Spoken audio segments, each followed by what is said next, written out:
I really don't want anybody that's not already subscribed to me from this particular chat. I do not want your subscription. So please do not come and subscribe to me. Even those that agreed that you won?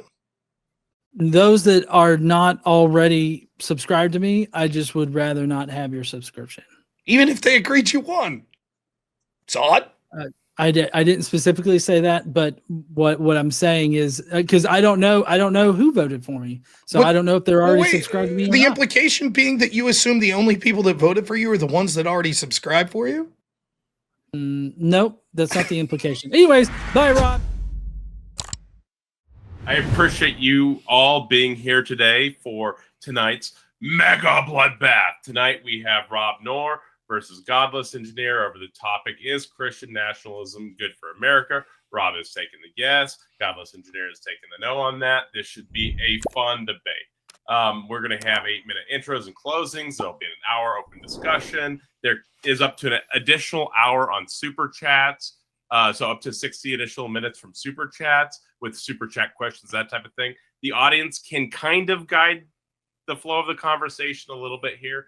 So super chats over $5 allow a question to get asked. I'm not going to interrupt them in the middle of back and forth, but when there's a little bit of a lull, I will jump in and do the super chat question and can change the topic there. Any negative, and if there's a comment, I'll read those too. But if it's a really negative comment, I'll try to hold those till the tail end of the open discussion portion, just so it doesn't throw one of y'all off your game or something like that, because I've seen that happen in the past. Y'all have any questions, or y'all ready to get rocking and rolling here with the intros? I'm good. Oh, cool. Yeah, I'm good. All right. So, Rob, you are the affirmative here on the topic. Is Christian nationalism good for America? Let me know when you're ready, and I'll start your 8-minute timer. Okay, I'm good to go. Thank you so much, everyone, for being here. John, my opponent, Breakfast Taco, thanks for moderating. Looking forward to it. Now, I'll be defending that Christian nationalism would be good for the United States. I think Christian nationalism would be a system that would be better than almost any governing system in the world, but we will be limiting our argumentation specifically to the United States here. I define Christian nationalism as a system that prioritizes the beliefs that our moral foundations come from God, in particular from the Christian God, and through the book outlined in the Old and New Testament and the covenant through Jesus Christ. I will not be talking about specific denominations of Christianity, nor do I think that that is necessary to reference wanting a Christian nationalist system. The system could be a system that could be made up of many Christians, including those from LDS services, from Protestant, Lutheranism, or it could be Catholic, Orthodox, whatever. That part does not interest me. Nor will I be talking much theology and biblical references other than to reference things like the Ten Commandments. I believe that the moral foundations outlined through Christianity and through the New Testament, although including the Old Testament as well, particularly the Ten Commandments, are a foundation that is necessary for building a strong, cohesive society that would have the best possible outcome for all peoples within this society. I believe that although there are people that identify as Christian that serve in our government, and although there are people that claim in our government, though less of them, that Christianity influences their decision, we are becoming bereft of that. And we are certainly doing everything we can in most of our system, at least in the Democratic Party, to run away from saying that Christ is an influence and that the Ten Commandments and the Bible is an influence on the policies that they're passing. The Supreme Court has made us more and more secular over the years on decisions that taken in public schools have taken prayer out of public schools, on decisions that have instituted more secular beliefs. And that, I believe, has led to a poorer society. And we're only on the cusp of how bad things are going to become. And I'll cite various metrics as to how that will be the case. So my argument will be merely that a Christian nationalist society is one where we are electing people that are Christians, truly practicing Christians, that are using the moral framework outlined in the Bible and in Christianity in order to pass laws in this country. And that should be done in all three branches of our governance. Of course, The argument will be that we never were fully Christian national. And although there is some warrant to that, I think that the founding fathers came through a tradition of the American moral proposition, which said that we ought to be morally good. And those foundational moral principles came through, as the Declaration of Independence shows, one nation created under God, or a creator, as it said in the Declaration of Independence. They understood that it's not moral relativism, that the deist or the Christian beliefs, which oftentimes went hand in hand with the founding fathers, these beliefs prescribed what was moral, and much of the influence of that were things like the Ten Commandments. And we have gotten away from that. For example, the proposition of thou shalt not murder. We see that things like abortion are not only legal, even in the most heinous of ways, but actually are celebrated in many aspects. When it says that you shall not commit adultery, we see that we are becoming more secular every day in both our culture and laws, as we now have increasing numbers of women that are forced to sell themselves or choose to sell themselves, including in places online where it's glorified. Sexual promiscuity is leading to the erosion of the family, and it's one of the worst things imaginable for almost all outcomes in our society. A return to a Christian nationalist system, or one that was less secular in our political sphere, will have an even greater influence on not just our laws. And that influence is that it will begin to help change this country culturally. That cultural framework will be more important than anything that could be legislated.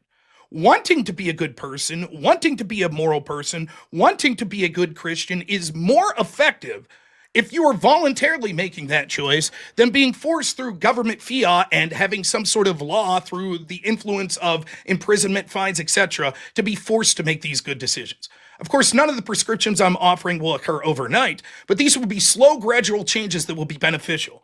All I need to win this debate is that a move towards Christian nationalism would be preferred over what we see as the status quo. My opponent will be forced to defend a status quo where we do not have birth rates that will be able to keep us above replacement. This means that all sorts of negative outcomes will come upon us, such as we will see the economy precipitously decline, particularly as millennials get to the age where they will need care as older people, and there won't be enough younger people to take care of them.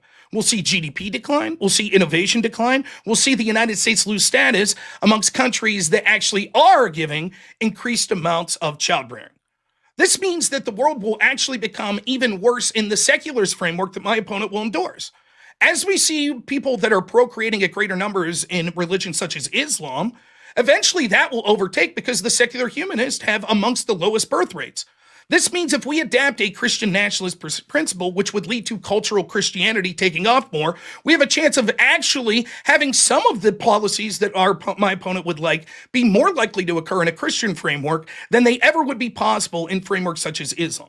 And make no mistake about it, Christians actually are far more for securing the border and keeping the cultural impacts of things that we see from the foundational principles of the Ten Commandments in Christianity. Much of this would be better for people even in sectors of the groups that we think sin, such as the transgender or the LGBT community.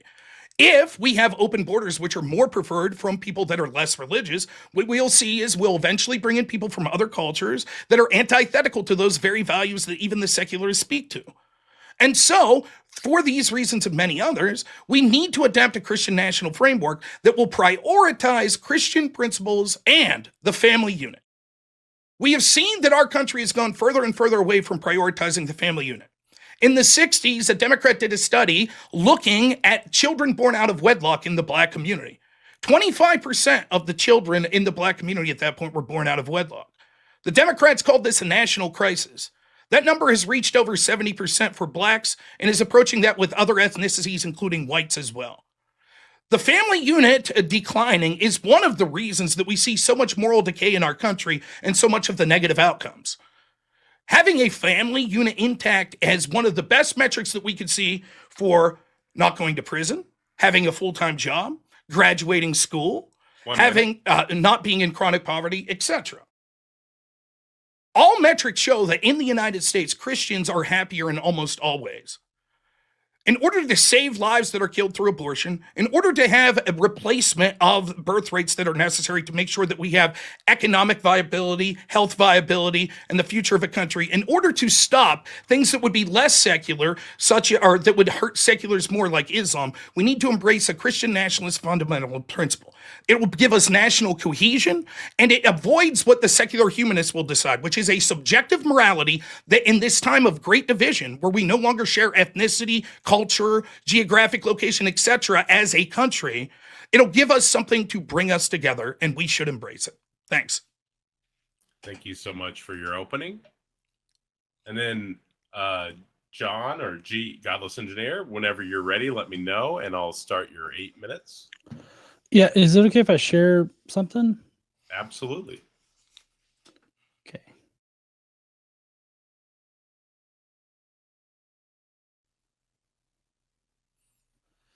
All right. So, ready to start. All right. So, I'm here today to talk about why Christian nationalism is harmful for everyone. This is going to be a case for a secular humanist sort of future for our society. First of all, Christian nationalism undermines democracy and human rights. Any political ideology, and this is my basic argument here, any political ideology that violates fundamental democratic principles, including religious freedom, equality under law, and minority rights, is harmful to all members of a society. Christian nationalism violates these fundamental democratic principles by imposing religious dominance, eroding church-state separation, enabling discrimination, and supporting authoritarian control. Therefore, Christian nationalism is harmful to all members of a society. There's an erosion of religious freedom and pluralism that I just mentioned. Christian nationalism fundamentally contradicts the constitutional principle that participation in American democracy is not based on religious beliefs or lack thereof, rather than protecting religious freedom. It actively rejects it by advocating for the merger of Christianity with American national identity and governance. This ideology seeks to privilege one particular interpretation of Christianity over all other religious traditions and non-religious perspectives, effectively creating second-class citizenship for anyone outside this narrow definition. Research from PRRI indicates that approximately 30% of Americans identify as adherents or supporters of Christian nationalism. These supporters believe the government should officially declare the United States a Christian nation, that U.S. laws should reflect Christian values, and that being Christian is essential to being authentically American. This worldview directly threatens the First Amendment dual protections, both the right to religious belief and expression, and the guarantee that government neither prefers religion over non-religion nor favors particular faiths over others. The United States' historic commitment to religious pluralism enables diverse faith communities to live in civic harmony without sacrificing theological convictions. Christian nationalism undermines this foundation by promoting the undemocratic view that America is exclusively a nation for Christians. When a powerful minority of conservative Christians uses state power to enforce its values over everyone else, the democratic legitimacy of that power is fundamentally called into question. Then there's the discrimination against marginalized communities. Christian nationalism leads directly to discrimination and at times violence against religious minorities, non-religious individuals, LGBTQ plus communities, women, and people of color. The ideology incorporates elements of patriarchy, white supremacy, nativism, and heteronormativity, often overlapping with and providing cover for racial subjugation. The targeting of LGBTQ plus individuals is particularly pronounced. Across all 50 states, support for Christian nationalism is negatively correlated with the support for the LGBTQ rights, including non-discrimination protections, marriage equality, and transgender rights, as we heard in my opponent's opening. Among Christian nationalism adherents, 52% oppose non-discrimination laws and only 22% support marriage equality. LGBTQ plus communities have become cultural scapegoats, blamed for everything from violent crime to moral decline. Despite having done nothing wrong, some preachers have even called for the execution of LGBTQ plus people from their pulpits. This discrimination extends beyond rhetoric. Christian nationalist organizations like the Alliance Defending Freedom have systematically pursued legal strategies to ensure that their particular theological beliefs are respected above all others, regardless of the cost of LGBTQ plus rights.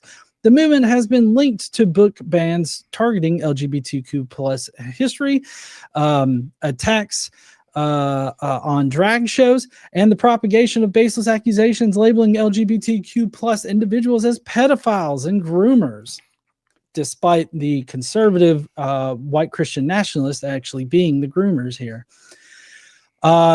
Next, support for authoritarianism and political violence. Christian nationalism is strongly associated with authoritarianism and the support for political violence. While half of Americans agree that society is in trouble because people do not obey authority, this number rises to 69% among Christian nationalism sympathizers and 74% among adherents. These supporters are primed to walk down authoritarian paths to ensure their rightful place atop the national hierarchy. The January 6, 2021 insurrection at the U.S. Capitol starkly demonstrated this connection. Christian nationalism was the central driving force behind the attack. Insurrectionists held Bibles aloft, prayed in the Senate, and carried Christian flags and openly confessed their motivations on video. The many disparate identities and ideologies visible during the attack were united under a banner of Christian nationalism, which created the permission structure necessary for violence. Research demonstrates that Christian nationalism's effect on support for political violence, conditioned by perceived victimhood, reinforcing racial and religious identity, and immersion in conspiratorial information sources like QAnon. The movement promotes a warfare rhetoric tinged with stochastic terrorism, describing current politics as warfare for the destiny of the nation. This existential framing leads adherents to cast aside core democratic values, backing autocratic political leaders who espouse their religious values and using minority rule to marginalize opponents. Next, we've got undermining democratic institutions and minority rule. Christian nationalists are increasingly comfortable weakening democratic norms to ensure political outcomes favorable to their group. Structural bias in Senate representation in the Electoral College gives us conservative rural states with high proportions of evangelical residents outsized power. This minority rule was instrumental in the Supreme Court's recent term, where conservative Christian justices appointed by a president who lost the popular vote overturned abortion rights despite overwhelming public support. Christian nationalism views equal participation in civic life as a privilege, not a right, because adherents believe the United States was made by and for a particular people. They believe full participation in democracy should only be guaranteed to true citizens representing the preferred group. This perspective fundamentally contradicts the principle that in a diverse society like the United States, democratic government must be for all people. Leaders of the religious right have historically focused not only on getting the right people to vote, but on limiting access to the vote so that the wrong people cannot vote.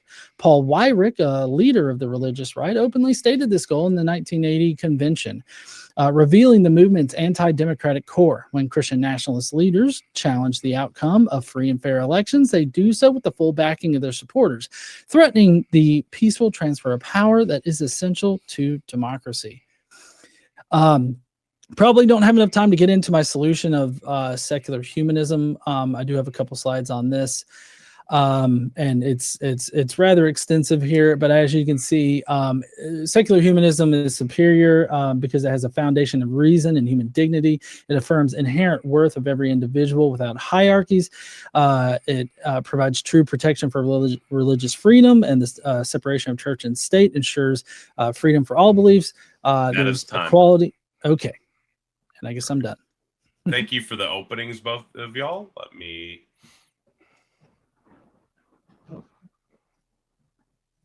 There I am. Boom. All right. So we're getting ready to move into the open discussion. There's a few super chats, so we'll get started with this operates a little bit differently, as I said, but they add a little bit of time, so you'll have a lengthened open discussion portion here. I did start with 50 pieces of clothing. We're at 26 likes right now, so I've already removed 26 pieces of clothing. I still have 24 more pieces of clothing on, so the people in my stream, make sure to slam that like button at 50 pieces. I'm going to be totally naked here. So This is going to be a fun evening. Now, with that being said and covered, I'm looking forward to seeing this open discussion. Let's keep the jabs above the belt, right? No low blows. I get it gets kind of heated sometimes. Let's try to keep it level-headed. Mega bloodbath engaged. You've got an hour and 15 minutes right now. And I guess we'll start with the questions, and then y'all can go into the open discussion. Evan Lord said, nothing shows American nationalism like being proud of your mixed heritages in both ethnicity and religion. Amerimits are an interesting contradiction. Would either of y'all like to comment on that? It's fundamentally not true. In fact, the founding fathers would not have been fans of many of the people we see that are now in prominent positions of power in the United States, such as Mamdani looking to win his election, people of the Islamic faith. Primarily, they were concerned with this being a country that was for European descended people and people that were deist or Christians, as is evidenced by the fact the word democracy isn't even mentioned in the Constitution whatsoever. They thought that democracy was something to be fearful of. I see my opponent seems to furrow his brow. Please, I challenge you. Show me anywhere in the Constitution where it mentions the word democracy. No, yeah, you were just racist as fuck right there. No, That's what that was. I don't believe so. Do you think the founding fathers would have been happy with people of an Islamic faith winning national elections?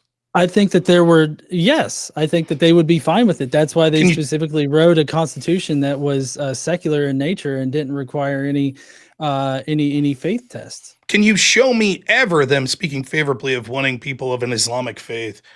By the way, I don't think I have to. I don't have to show that in order to just read the Constitution. In that there's no faith tests. Would you agree? How about this? Would you agree that one of the things we should do is accept what the framers of the Constitution wanted? I think we should accept the Constitution instead of wiping our asses with it, like you seem to be wanting to do right here. So given that they thought that there was a tyranny of democracy, then the majority of your opening statement that talked about the real problem with Christian nationalism is that it is negative to democracy. They would dispense with that, correct? It is. I mean, we're a democratic republic, so. But they did not want democracy. We're a democratic republic. That's define what the Constitution is. Define what the Constitution said. What a democratic republic was. Go ahead. I mean, I know what a democratic republic is. Tell me what the founding fathers said. Tell me. No. Well, you're wording this in a very, very curious way here. Like what the founding fathers said and what a democratic republic is can be two different things. Okay, so then we should be concerned with what the founding fathers said and not what your definition of a democratic republic is, correct? No, I think that we should work off of what a democratic republic is and what the Constitution actually is. Why? If your interpretation of a democratic republic is different than the founding fathers entailed, why should we prefer your definition? I mean, my definition is going to match how the Constitution is set up. Okay, and so I care about what's written in the Constitution. Why don't you care about what's written in the Constitution? I do, and the word democracy. No, you don't. Of course seem to I not. do. That's no, because you talked about how this nation was built for white people, white Europeans, and you're being racist and xenophobic as fuck about Zoran Mandami, who's gonna win in New York. I don't give a fuck whether or not George Washington would have thrown up at his fucking whatever mansion he had over there in Virginia, wherever the fuck he lived. I don't give a shit if he would vomit every single day because Zoran Mandami is mayor of New York. I really don't care. What I care about is the fact that there are no religious tests for any for any elected official in America. That's how the Constitution's set up. That's how our democratic republic is set up. So what I said was what the founding fathers would think of people from the Islamic religion. And I don't give a fuck. Please. I don't give a fuck. That does not matter. Okay. That does not matter. I understood that was your point. And what I said was, if we're accepting what the founding fathers thought that were the framers of the Constitution, they wouldn't be happy with people like that. That doesn't make any claims let me finish. Please. That doesn't make any claims of what I think about people's. That doesn't make any. Your entire point is moot for this entire conversation. Okay, because that does not matter as far as how the Constitution is written and what is allowed via the Constitution. Now, my question is, why don't you care about what's written in the Constitution? I'll finish my point. So the point I was making is it's not what I'm saying, what I think racially about people. It's what the founding fathers would say, right? And that's what I said. The conversation was about there's nothing more American nationalist than being of a mixed race and mixed culture. The reason that I wouldn't want someone like Mamdani being elected is because I don't particularly want people of the Islamic faith when we see a tradition around the world of what happens when we have political Islam and what happens with it. Do you favor political Islam as a secular humanist? I don't think that Zohran Mamdani practices the extremist Islam that you're trying to reference as political Islam. But still, none of this actually matters because whether or not somebody practices Islam, Buddhism, or Dudism, it doesn't matter as far as being elected, being an elected official. To the question of a democratic republic, what the founding fathers entailed, I don't know if you knew this, when it came to democratically electing our politicians, what's written in the Constitution? Please, when it came to democratically electing the people in our federal government, what's written in the Constitution? Yes, okay. Who was democratically elected? Tell me what was written in the Constitution. Go for it. Okay, a democratic republic. I'll just read the definition. No, that wasn't my question. That combines the principles of both a republic and a democracy, operating through a system where elected representatives make decisions on behalf of the people. So we elect representatives who then make decisions on behalf of a greater people. Now, I'm not under the disillusionment that America has ever been a pure democracy, which I'm guessing is what the founders were actually opposed to. So I don't think that we should be a pure democracy. But I think that a democratic republic is what we have, how our Constitution is set up, and that's how we should probably operate. You read a generic definition of the term democratic republic. I asked you specifically what representatives were elected through a democratic means under the Constitution by the framers. See, you're contextualizing it to the framers. Like, just because all white the original people Constitution voted in you're being racist as fuck yet again. I mean, is that how you live your life? Do you just walk outside and you're just racist to every person of color on the road? Is that how you live your life? Go so personal with it, please. We're having a debate. I mean, he's being racist. Like, this is entirely racist. Him focusing on the points that he's focusing on instead of actually backing up his own argument here about how Christianity can actually benefit America. He's instead pivoting to his white Christian nationalist sort of base, and he is trying to establish that America is only for white people, which is racist as fuck. I'm just labeling it. I'm just asking clarifying questions. Like, are you pro-slavery? No, I'm not pro-slavery, and what I'll say is you're not just asking clarifying questions. You're definitively saying I'm racist. The specific point that I'm making here that you're being racist. The specific point that I'm making here that you're incapable of answering because you don't know is it was only. I've answered it. Please, you haven't answered anything. Right? Yes, I have. Okay. I've said that your point is pointless. It does not matter. The point that I was making is that the founding fathers and the way the Constitution is written, the only democracy involved, which is a word that wasn't used in the Constitution, was we got to elect members of the House of Representatives. We did not get to elect members of the Senate. We did not get to vote for the president. Somehow you're saying that that is racist. That not only is that racist, but it proves I'm a racist by highlighting what our founding fathers thought when they talked about a democratic republic. Can you explain to me why that's racist? That's a straw man. That's not. You said that me making this point and asking you this question of which politicians were elected through democracy so you started was off me being racist. I want you to tell me how that's racist. Go ahead. I clarified that just because they would have voted in all white people does not mean that we should continue to vote in all white people. This is playing off of something that you said when we started the open discussion portion, and that's that, or maybe it was part of your opening statement, that this nation was set up for white Europeans. And so that's what I'm playing off of here. That's what led me in the direction that I went to for you contextualizing it with the founders. Now, I don't believe in operating on what the founders originally wrote in the Constitution, because we've amended it, and they also wrote the Constitution so that it could remain a living document, so that it can be changed and so that it can change with our society. And it has changed with our society. So I don't care how it was originally written. I do care about how it's operating now, and how our Constitution works now. So unless you have something to actually substantiate your claims that Christianity can somehow benefit America, this entire front-loaded section right here is just pointless to your overall argument. Your filibustering is unimpressive. I sat here patiently and let you talk while you filibuster and interrupt me. What happened was, due to your efforts to interrupt and filibuster, you didn't understand the point I was trying to make, which was to say specifically. I'm sorry. Can I get tacos in here? Can you define mega bloodbath in the open discussion portion? It's it's a back and forth. Ideally, y'all are having a good conversation. They do get a little bit heated, but do try to avoid the personal attacks, right? And cussing each other out, right? But we're trying to debate the topic at hand. Is Christian nationalism good for America? And ideally, each side is presenting points in favor or against, and you're having a good conversation, you know? Yeah, none of that said that the reason that you thought that I was being racist when I asked you the specific question of what the democracy portion was of Democratic Republic in the foundation of our Constitution was, and that we only directly voted for the House of Representatives, you shouting at me that that proves I'm racist because you continued to interrupt instead of actually listening to what I said, thus proving furthermore that your embracement of something such as secular humanism actually isn't rooted in rational discussion, but it's rooted in sort of an irrational ability to smear your opponent as something that they're not exhibiting that they are whatsoever, in this case, racist. It's done by you in an attempt to discredit the arguments that I'll make throughout this debate because you think you can morally impugn me, which shows that you're actually operating in a more irrational system than what you would even claim Christianity is, because there's no logical basis to what you're saying whatsoever.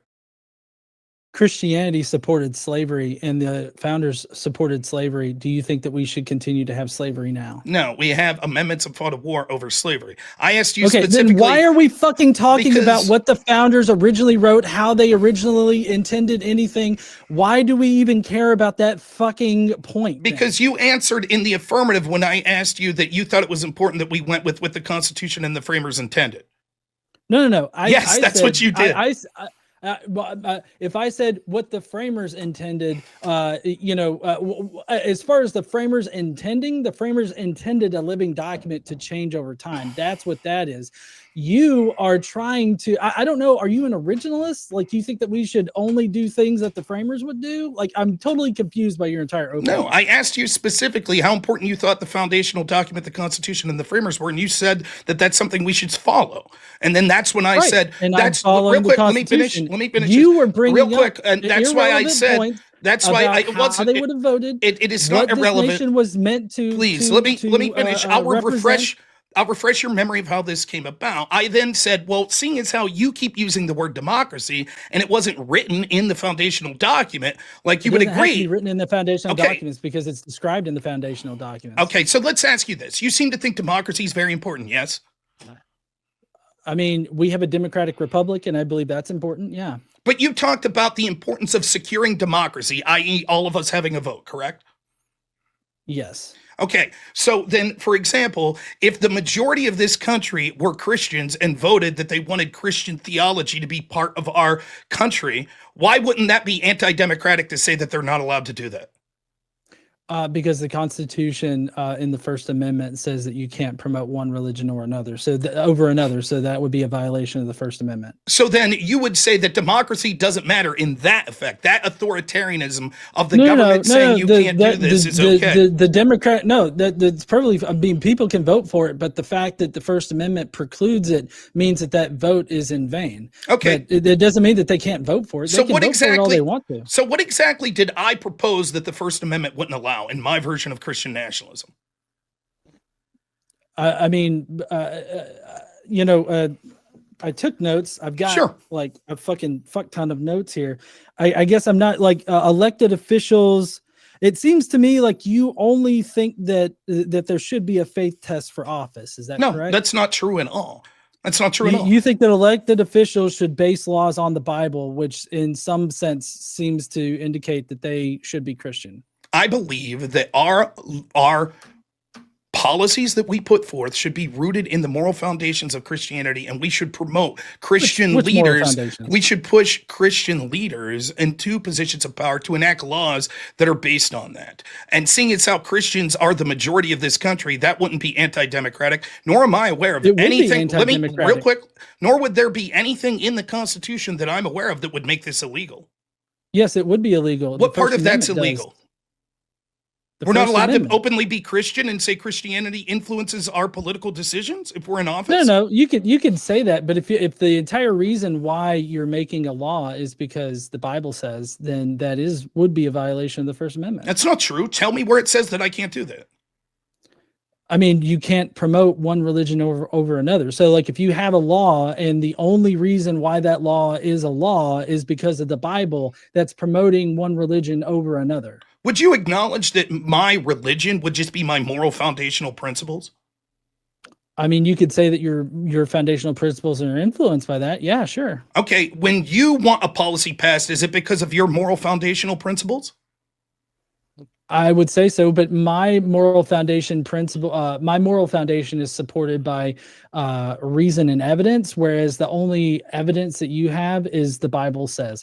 Now, and let me go back to my slavery thing. That's not true. The Bible supports slavery, has God condoning slavery. So if we were to become a Christian nationalist nation, would you be fine if slavery was re-implemented? No, I think that slavery is bad, nor do I think that Christianity, although there are times in the Bible, in the Bible where it's mentioned, nor do I think that the New Testament encourages or allows slavery.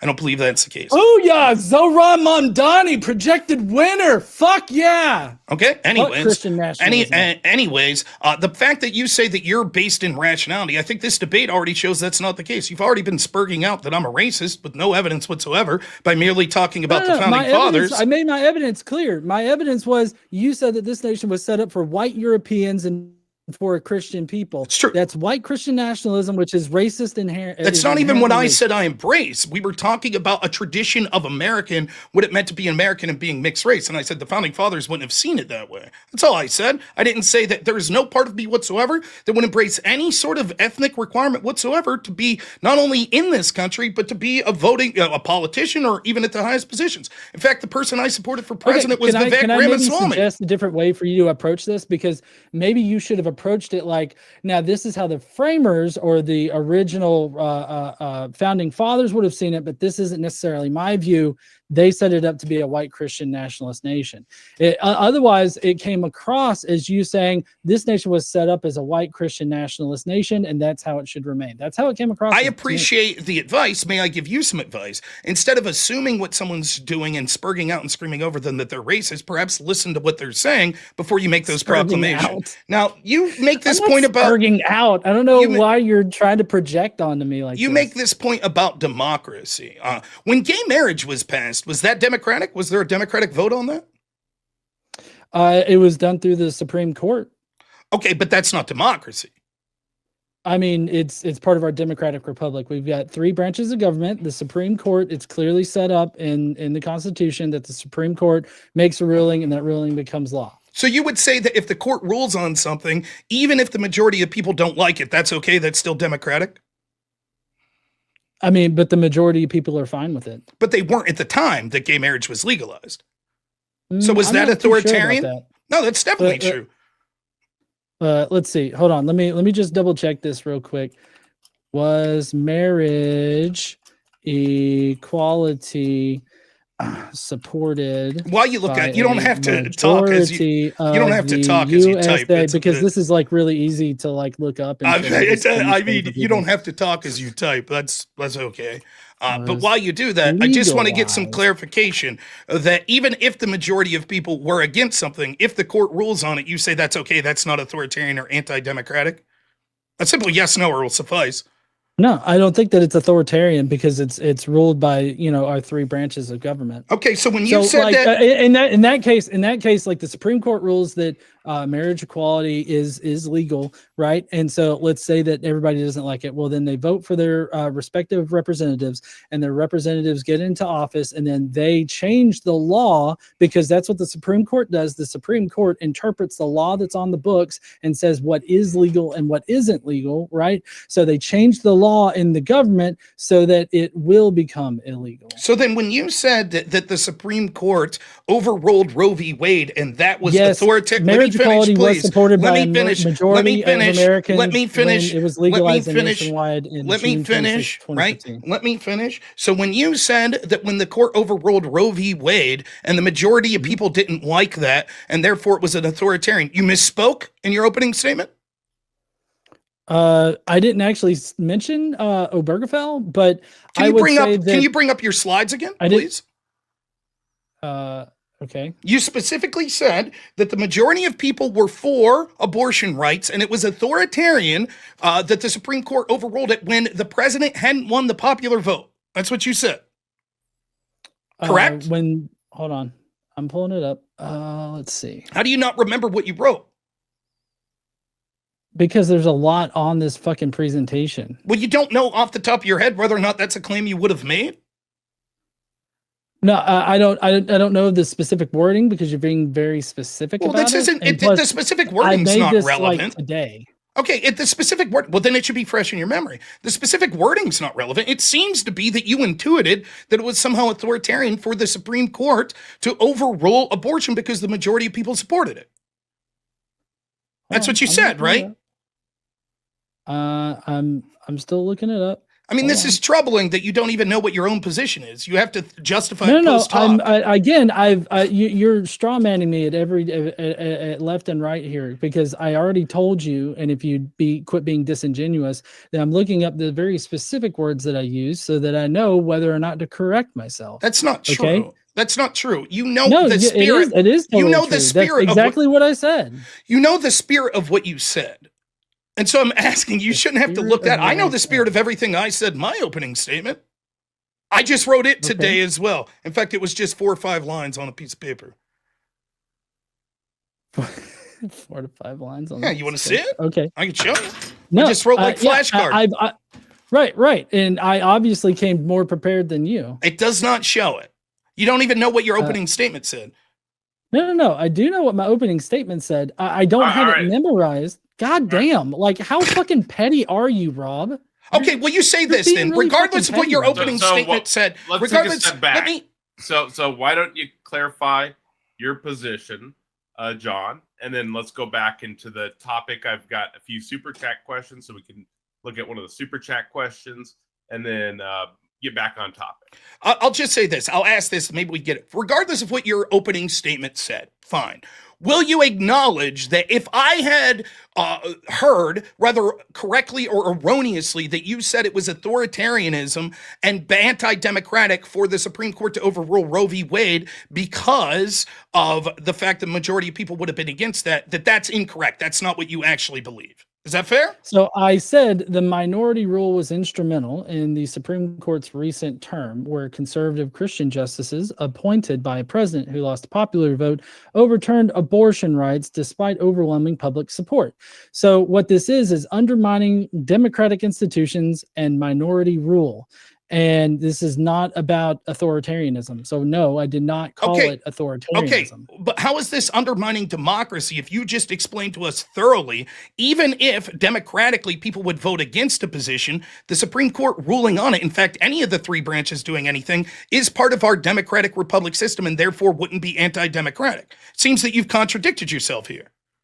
No, it's not contradictory. This minority rule was instrumental in the Supreme Court's recent term, where conservative Christian justices appointed by a president who lost the popular vote overturned abortion rights despite overwhelming public support. So there's overwhelming public support, and then the minority rule. What's minority rule? Define that. Well, the minority making a decision for the majority. So in other words, because 5 justices on the Supreme Court made a decision, that's anti-democratic. I think that the way that the Supreme Court was stacked, it definitely was anti-democratic. So just this court is anti-democratic. This court's illegitimate? Sure. No, I didn't say it was illegitimate, but the way that it's structured is very anti-democratic. Yeah. Okay, but wouldn't all courts be anti-democratic in the sense that none of us get to vote for any of the justices? No, because we can then vote for people, just like what's happening tonight. I'm just, as an example of what I was saying, as we're talking tonight, there's literally a blue wave going on in all of the elections that are currently happening in the states that are holding elections. So just a wave of things here. So there was unpopular shit that happened, right? People went to the polls, they voted for Democrat leaders so that those Democrat leaders could then go in and change things the way that they wanted them to. That is how it's supposed to work. Now, was I happy with the decision by the Supreme Court about Roe v. Wade? No, I obviously wasn't. But I also did not at any point claim that it was an anti-democratic or anything like that. But I do think that the Supreme Court is structured in a way that it allows the minority of the USA to make decisions for the majority against what the people actually want, because the people actually approve of Roe v. Wade. People actually approve of having abortion access. So that is an undermining of the will of the people. So again, what happens is you've waffled on this several times. When we said that I haven't waffled at all. I don't know what the fuck you're talking about. Sit here quietly and let you. When you said that, when we said that it may have been against the will of the people when they made same-sex marriage legal, you said, well, it wouldn't matter because these institutions are part of our democratic republic and therefore it wouldn't be anti-democratic. And then as soon as Roe v. Wade, which you mentioned in your opening statement, is overruled, you say that it is anti-democratic because there's something uniquely about this court that you don't like. And it seems that you're just being subjective, as is the case with secular humanism and your morality, Actually, that you apply in a subjective sense is what you're doing. We could all see, we could see, not that the process was anti-democratic. How is it anti-democratic to kick it back to the state so that people could vote on abortion? How's that anti-democratic? Isn't that more democratic? No, it's not more democratic. Okay, so who got to vote? We're part of a federal system, and that federal system has to provide some very base level protection of rights, and part of those rights should be the right to abortion. Okay, you might think that, but did you get to vote on that? I mean, I would vote on it, but I'm in Alabama. But you didn't get to vote on it when Roe v. Wade was the law of the land. The court decided that without one vote. Right. Roe v. Wade was the law of the land. Correct. And that's the reason why the Democrats were lazy as fuck to actually codify it in the law. They should have codified it in the law, and they didn't, because they were moderate fucking centrist little spineless shitheads is what they were. And they should have codified it in the law, but they didn't. And that's the reason why it's gone now. Okay. And so I just agree with that. But it's not that I think that the process is anti-democratic. I think that the structure, like, are you just deficient in that you can't understand what I'm saying? No, I am understanding. You're literally using the wrong criticism of your complaint of the overturning of Roe v. Wade. You could say that it was more democratic to allow people to vote on it. You just said in your own words. We're not even discussing the fucking topic at this point. Let me finish. You said in your own words, the Democrats didn't even put it up for a vote. They didn't even do legislation because they're cowards. Right. No one voted on it. Now, after Roe v. Wade, people then got to vote for representatives that voted on it. In some states, they actually got to vote for the measure itself on the ballot. That is, by any definition, more democratic. No, I think that it would be just as democratic for us to vote on it with our elected officials and have our elected officials make it a law. Like, okay. I think that's just as democratic as everybody directly in this pure democratic form that you seem to be advocating for some reason, which I just want to point out, you're totally fucking wrong about 2015. In 2015, the majority of people in the United States supported legalized gay marriage. And also, for the longest time, people have supported the right to abortion, even now. Again, you're fundamentally misunderstanding what democracy means. People voting. Not even you're misunderstanding what democracy is. Now, the reason that we bring up democracy, the reason that we're bringing up was that was seemingly the only offensive position you had against Christian nationalism.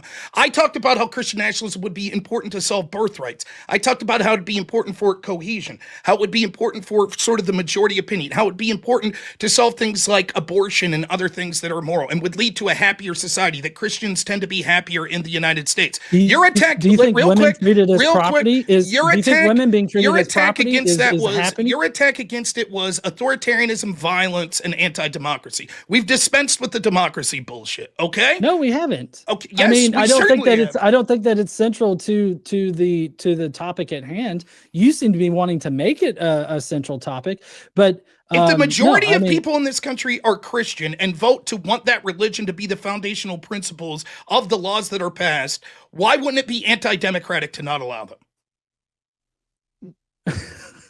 because it's part of our Constitution. If you Show want me. to vote, Show me for where it says that. Show me the in the First Constitution. Amendment. Show God me. damn, Read do the you not First know Amendment. The First Amendment. Read the First Amendment and tell me where it says that I can't say I'm voting against abortion because I'm a Christian. Tell me where it says No, that. I didn't say that. Okay, That's not what I said. what I explained as Christian nationalism is that we elect Christians that You vote on keep- you policies keep based on their waffling religion on and morality. everything that you're talking about. You're jumping from one topic to one not. topic to one topic and acting like they're all the exact same topic. That's not true. I've been clear the entire time. I made this No, point you're earlier. wobbling I around want you more to. than a I want drunk you to person show. trying to leave a bar. Can you steel man what I said Christian nationalism is?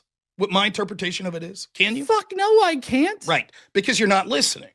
Nothing I I am said. listening. Nothing You're just I not said clear. about saying that we will elect people that are Christians that adapt a Christian moral framework in their legislation. Nothing about that is outlawed in the Constitution or the First Amendment. Show me where it is. No, what I said was that you cannot make laws purely based on the Bible. That's not true. What I Show me said. where it says that. No, yes. Sure, No, show me where it says that. In the First Amendment, it says that you can't promote one religion over another. Show me. Read the First Amendment where it says that. No, so you're asking for a Read very the amendment. specific Just read line, it. and Do you you're want me to trying read get it a for win you? Are you off it. incapable of reading it? I could read it for you if you want. No, I can look it up. I don't have it at my fingertips, but I can read it right Okay, now. so you're going to say somewhere in the First Amendment it says you can't use a religion for your reason as your exclusive reason to pass a law. That's what you're going to say. You cannot promote one religion over others. How is that promoting one religion over another if I say my moral framework is If your being a only Christian? reason for passing a law is because the Bible says so, then that is a violation of the First Amendment. That's you not can true. have other reasons. That's not true. I'm allowed to use any moral code I want as a politician or as a voter to push any law. There's no law. The Yeah, First sure, Amendment you does. can, I can't but establish. if you pass a law, I can't establish and a it national promotes religion. That's about it. religion- I can't establish a national religion. That's about it. That's not what I'm suggesting. No, we do. that's not true. Okay, That's not then even you. true. I'll read the First Amendment. You tell me the part where it says you can't say, "Hey, I'm voting against abortion because it's a Christian. I think that That's life not is what I sacrosanct." said. Okay, That's if- not what I said. You keep changing what I'm saying. You're a dishonest interlocutor. I'm not. That's It what you seems are. that what you're saying is, you correct me if I'm wrong. You're saying that I can't suggest I'm voting for a law because purely my religion. I'm saying that you can't advance a law that is only based on your religion. Okay, so if I say I'm advancing outlawing abortion because I think it's against my religion, and it's murder because my religion says so. Oh, well, your religion doesn't care about killing babies. It 'cause doesn't your matter what God you kills think about my babies. religion. I'm giving you my justification for being against abortion is my religion. You're saying I'm not allowed to do that. I'm saying that you can put that up, but if the only defense you have for it is that particular defense, then yeah, it would be. Here's what it the would first go against the First For Amendment. those of you that don't know, here's what the First Amendment says, and he's trying to extrapolate this. It says, Congress shall make no law respecting an establishment of religion or prohibiting the free exercise thereof, or abridging the freedom of speech or of the press, or of the right of the people to peaceably assemble and to petition the government for redress of grievances. This is not Right. establishing. No law Would respecting you an say that? establishment of religion? Okay, would you say that me saying I'm voting against abortion because of my religion is me establishing a religion? No, that's not what the establishment of okay, religion so- is. Yes, No, that's that's not what what that means. you explained to me. What they mean no by law establishment. no law respecting an establishment of religion. Not that it establishes a national religion, but it's no law respecting an establishment of religion. I don't know. Right. In other I'm words, an engineer, establishing honey, a am I wrong about this? Well, Yes, you're let's absolutely- make sure I'm that- not fucking wrong you're about this, and absolutely- she's great at English. Let's You're make sure that we're tying these topics back, or the discussion back into the topic. Is Christian nationalism good for America? Sure. because it seems to be going kind of off the side, but that's okay. Just pull it Okay, back yeah. in. Let me propose something here. So one of my problems with Christianity and Christian nationalism in general is the fact that you're basing your laws and all that kind of stuff off of what the Bible says, and the moral laws. Like I've gotten written down here that you hold the 10 Commandments Sure. pretty high up there. Correct. So if you think, do you think that the 10 Commandments should be like codified into law? I think that the 10 Commandments should be the foundational principle for how we establish our laws. Okay, so then the first through like the third commandments are anti-free speech. Are you anti-free speech? Well, it depends. No, I don't consider myself to be anti-free speech, nor do I think that we should enshrine into law that you should not be allowed to blaspheme. I think that though the laws that we did, so I can say "goddamn." You like you're fine legally. If I think that it's probably not the best idea. I say it myself. I think it's probably not a good idea to say it from a moral perspective, but I don't think it should be illegal for you to do such. Nor do I think that if we promoted my form of Christianity, which are Christians today using this as a framework, that there's any evidence whatsoever to suggest that the majority of Christians, if put in positions of power, would outlaw that. Which of the 10 Commandments do you think shouldn't be enshrined in law? Well, I would say that when we're looking at them, there's no need to enshrine into law anything from the First Amendment, anything from the Second Amendment, taking the Lord's name in vain, to keeping the Lord's Day holy.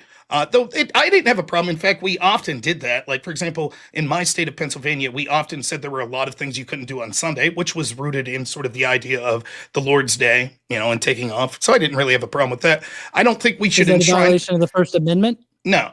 No, was it?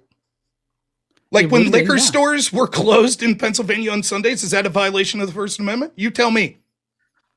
No, I mean, there are dry counties around here too, but I mean, I would definitely consider that to be pushing a certain form. When we take off for Christmas, is that a violation of the First Amendment? Well, no, I mean, Christmas has been identified by the federal government as a holiday, a national holiday. I don't think even if we said that it was just a religious holiday, that it would be a violation of the First Amendment.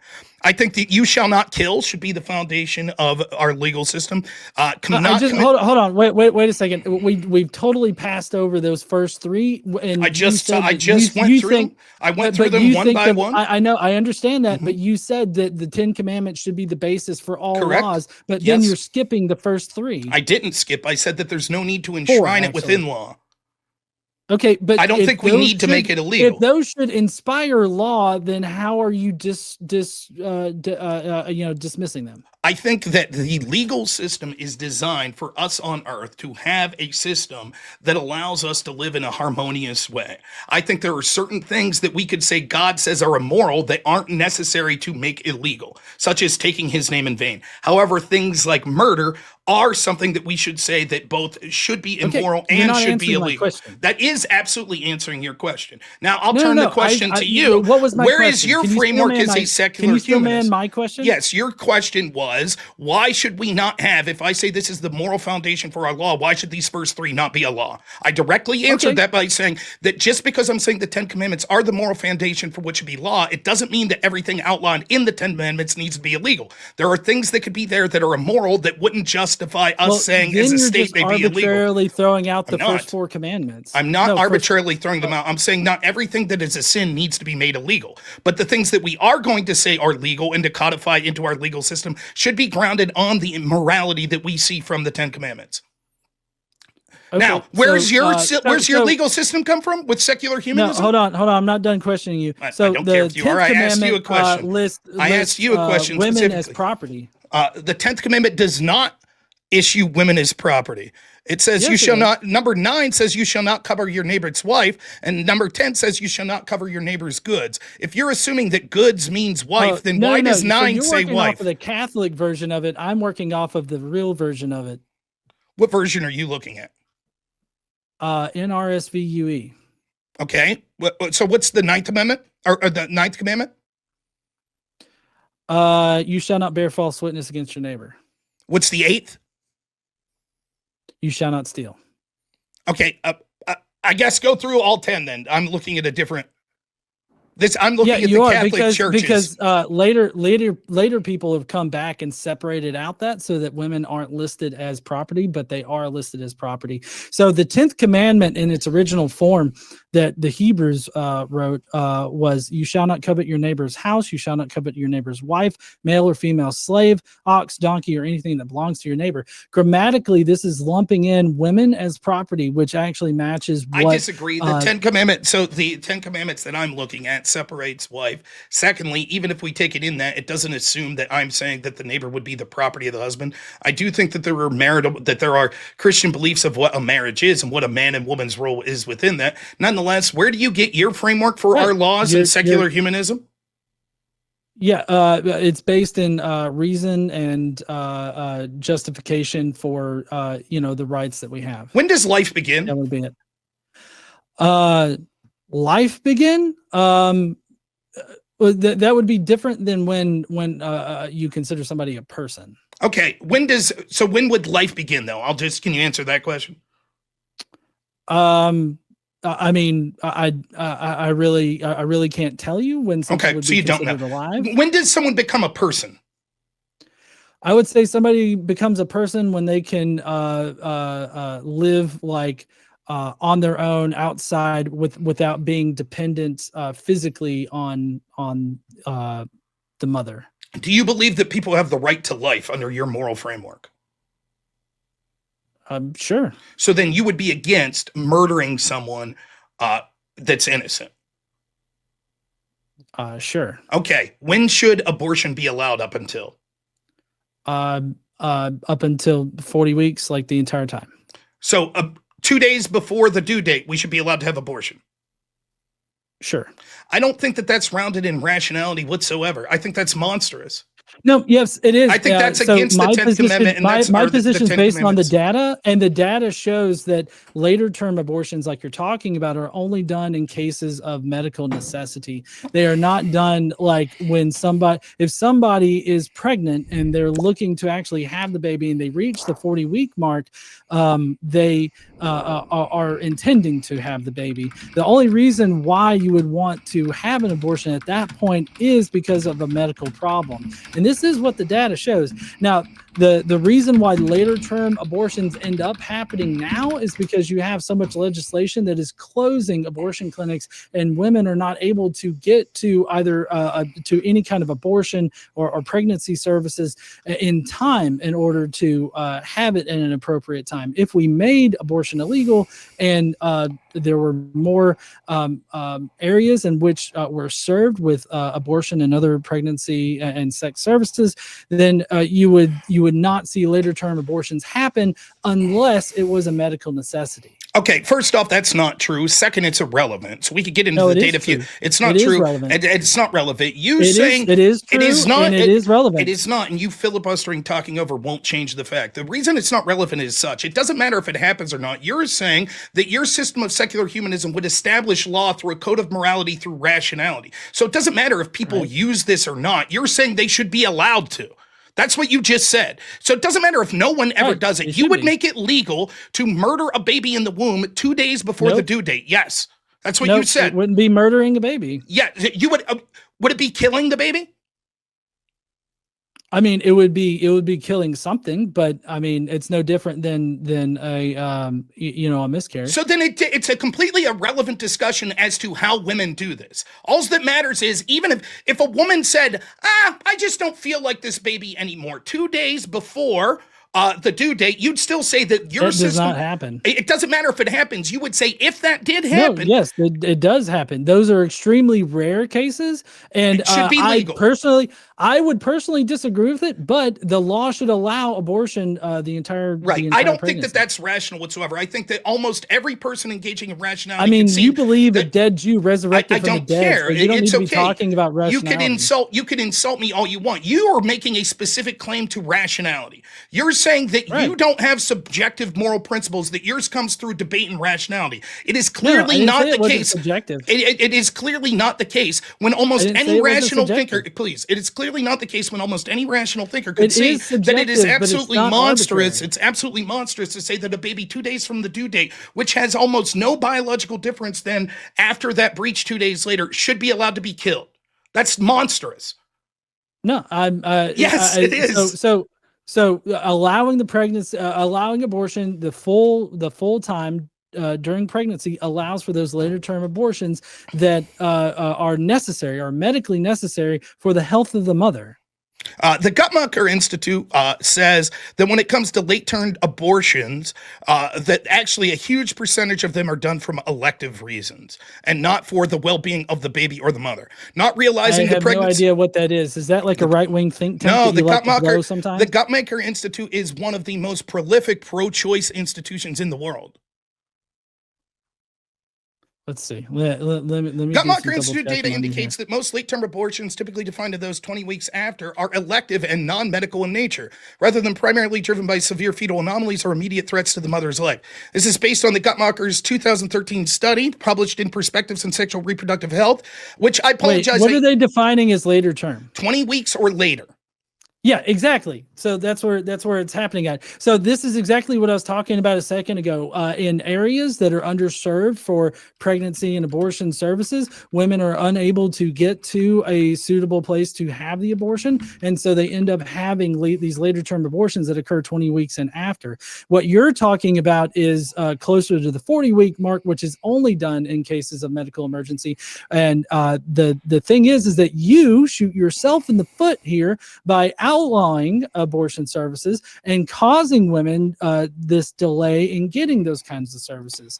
And I mean, you can look that up all you want to, but the whole later you're conflating the later term like actual definition there. It's not, right? So later term would say we see viability. We see that actually fetal viability is above 50% at around 23 to 24 weeks. The majority of these late term abortions they're talking about occur after that 24-week period. In addition to that, you said that this doesn't happen at all. I already argued why it'd be irrelevant. You say that it should be allowed, and it certainly does happen. No, I said it doesn't happen at all at the 2-day mark.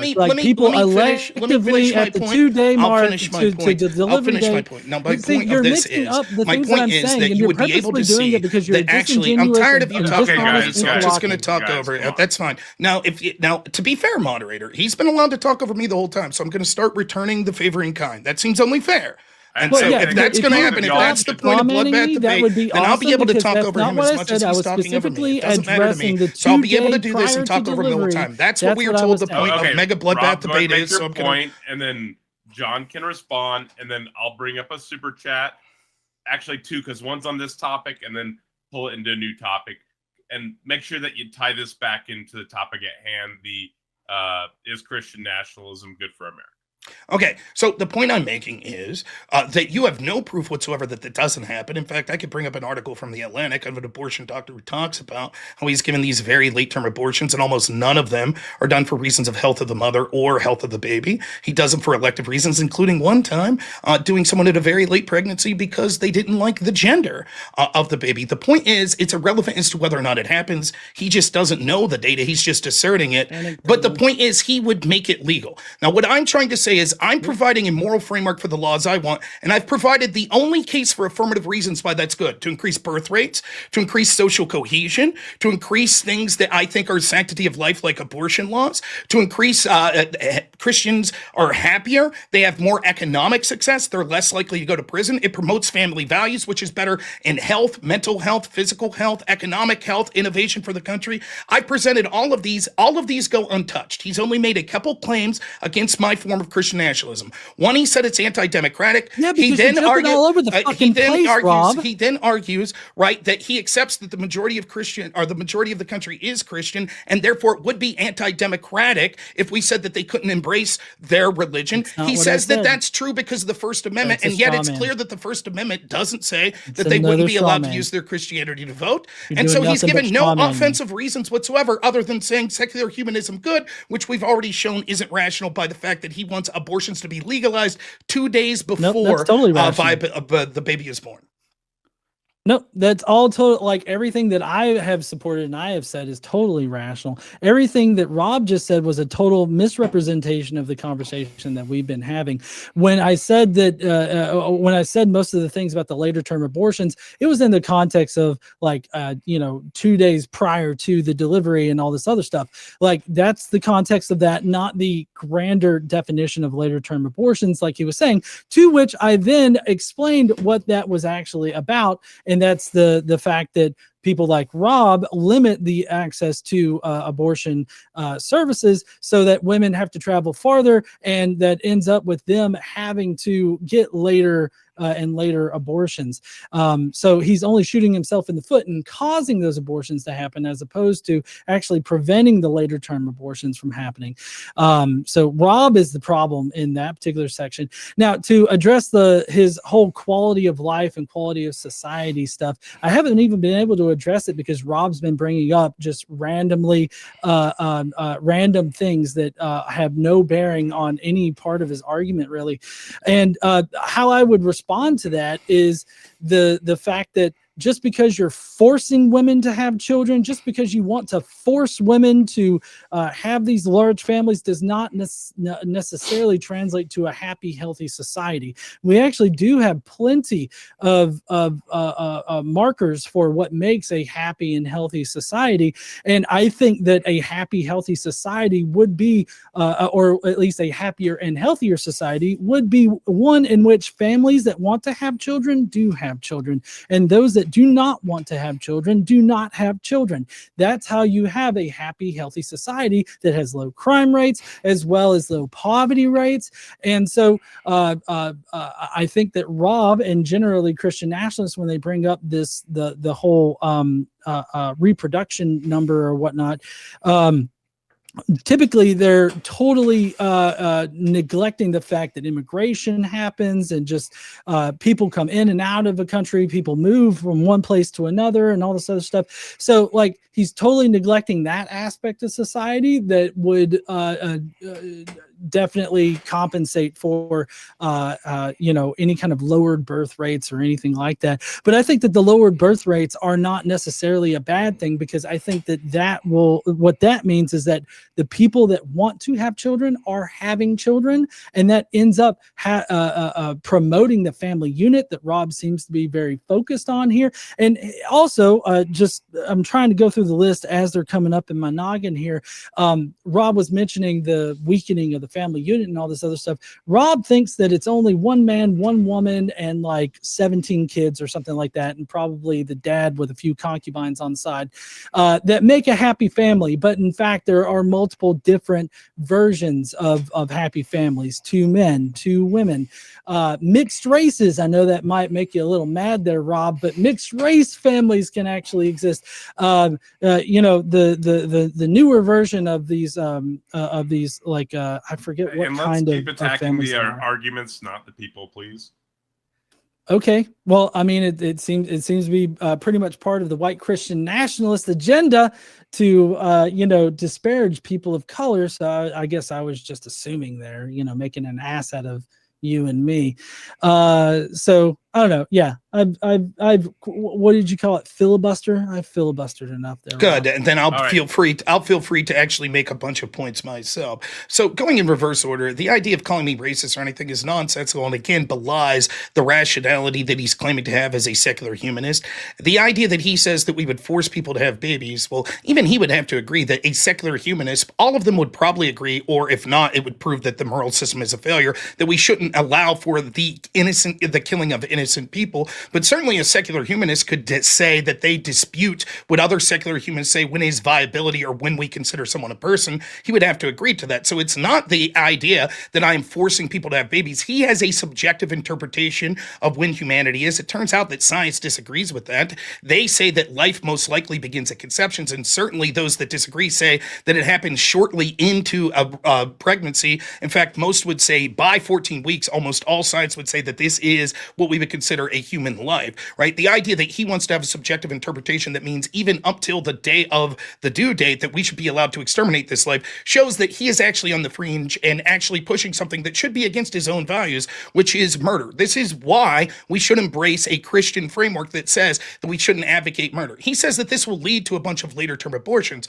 but this is a nonsensical position. We shouldn't establish law by saying that if we see something that truly we all think is repugnant and immoral and that we should think's illegal, we don't make it illegal because more people will violate the law and do the very thing we made illegal. That's nonsensical. It would be the equivalent of saying if we raise taxes another 5%, this will lead to less people paying taxes because they'll revolt. That would be nonsensical to say that we wouldn't do that because we're afraid that more people would break the law. The moral imperative isn't on me at that point. It's with the people breaking the law. I'm not going to say that murder should be justified and therefore, even though we think this is a human life, we should allow it to be murdered because if I don't, then more people will murder it at a later date. That would be disgusting. The moral imperative would be on those people. As far as declining birth rates, this was one thing that I said that we'll address it, and then I'll talk about the things that he didn't address, which is the positive things with values of the family.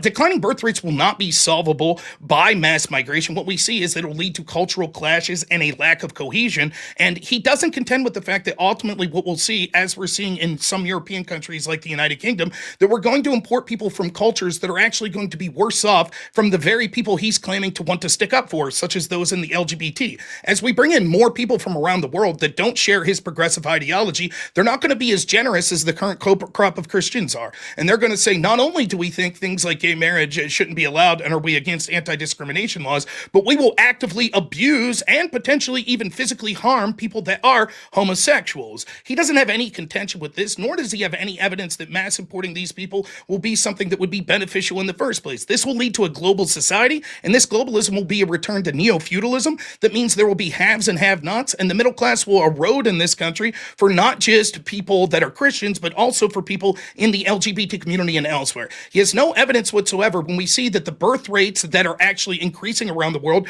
are from people that are religious, Christians being one of those groups, but certainly groups like Islam are having birth rates that are even higher. This means if we embrace his idea of secularism, which the status quo is trending to, which will lead to declining birth rates both in the United States and around the world, that the population will inevitably be replaced by people that are the most antithetical to his secular humanist views. And he has no way of dealing with that. He also doesn't contend with the fact that we can see that Christian people, particularly Christian people that are in marriages, which I'm proposing Christian nationalists would not just pass laws to encourage through increased tax breaks, increased child tax credits, etc., increased tax breaks for marriage, not just pass those laws, but would actually help switch the culture to going back to a time we had in the past, such as in the 40s and 50s, where we saw children born out of wedlock were much, much, much lower.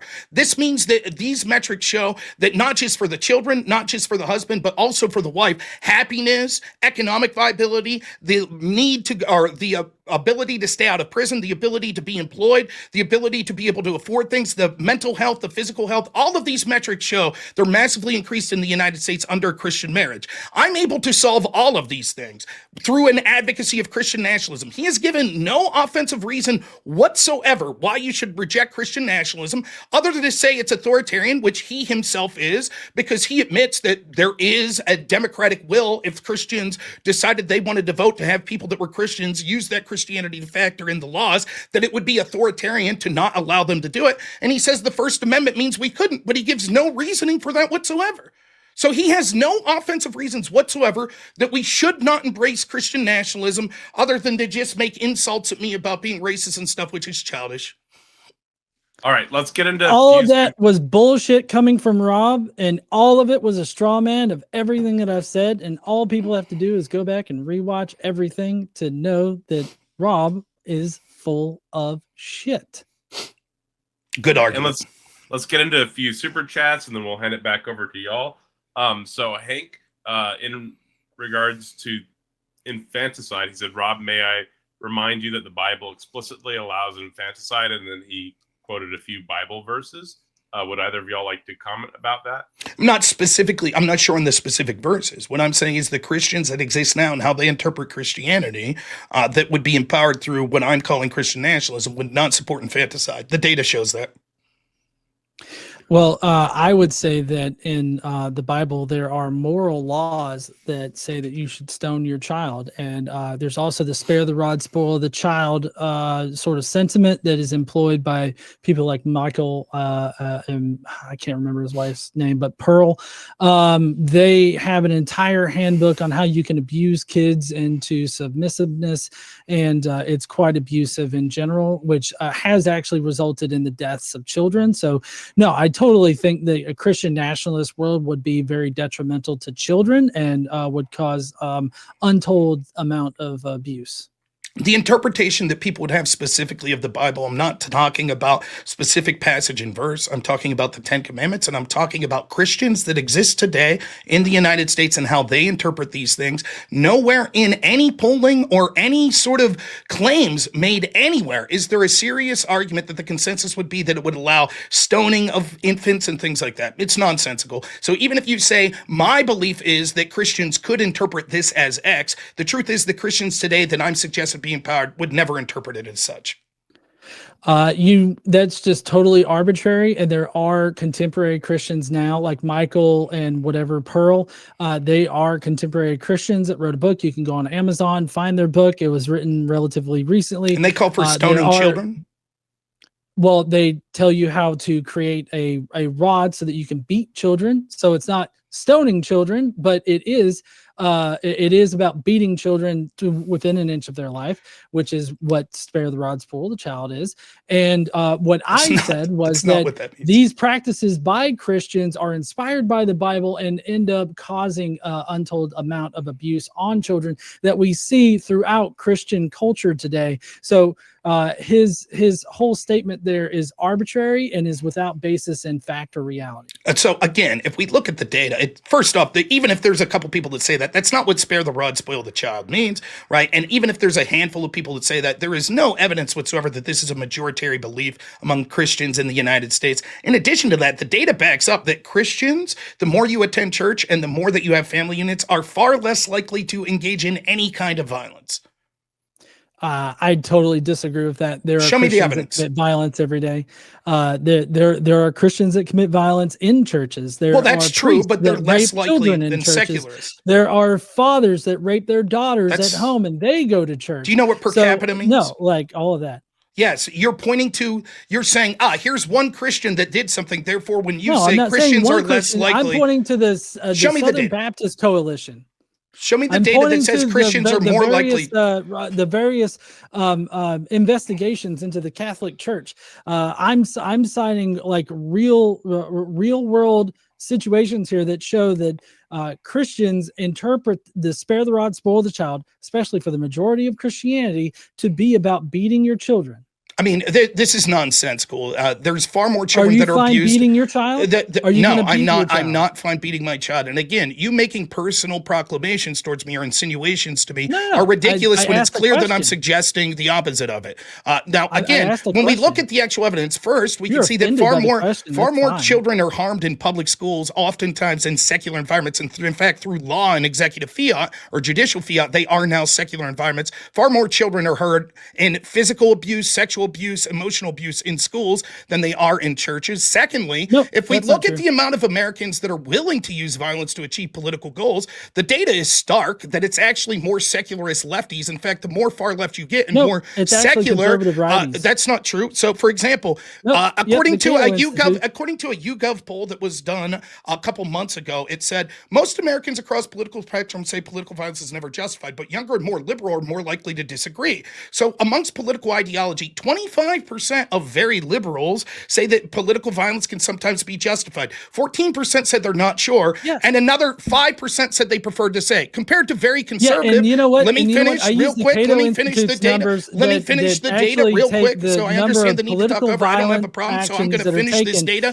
You can talk over me as if you had the whole time. Notice that before this point in the debate, I allowed you to talk over me the entire time. You said this is a mega bloodbath debate, and the moderator was perfectly fine letting you to talk over me, so I'll return the favor. So So I'll finish my data point here. This is what Mega Bloodbath Debate's about, right? Now, the data continues. When it comes to the very conservative, those that would tend to be more religious, it's less than 2%, or around 2% that would be willing. I'm literally citing the poll right here from YouGov. It's a 2%. poll. It's not data. 2% said that yes, violence can be sometimes justified. Another 6% or so said they're not sure, and another 2% said they prefer not to say. This is orders of magnitude more likely, if you're more liberal and hence more secular, to say that political violence could be justified. So what I'm working off of is stuff like the Cato Institute that actually took the number of violent offenses that have happened, the politically motivated violent offenses, and tallied them up as to whether or not they were conservative, Islamic, like as a fundamentalist Islamic, and then left wing. And the left wing came in at a pretty low percentage, whereas the conservative right wing political violence was right up there at the top. Now, Rob, exactly which religion was Timothy McVeigh part of? I'm not sure exactly what denomination McVeigh was. You citing one person's irrelevant. Affiliation. Now, okay, I don't know. Was he Christian? I'm not sure. Yes, he was Christian. He was Christian as fuck. And Mao, what affiliation was he? Oh, I don't care about who Mao. killed more people. I care about the political violence in right. America. So you said the Cato Institute, their data. What study did they cite? Was it the Sista study or the prosecution project? I don't recall right off the top of my head.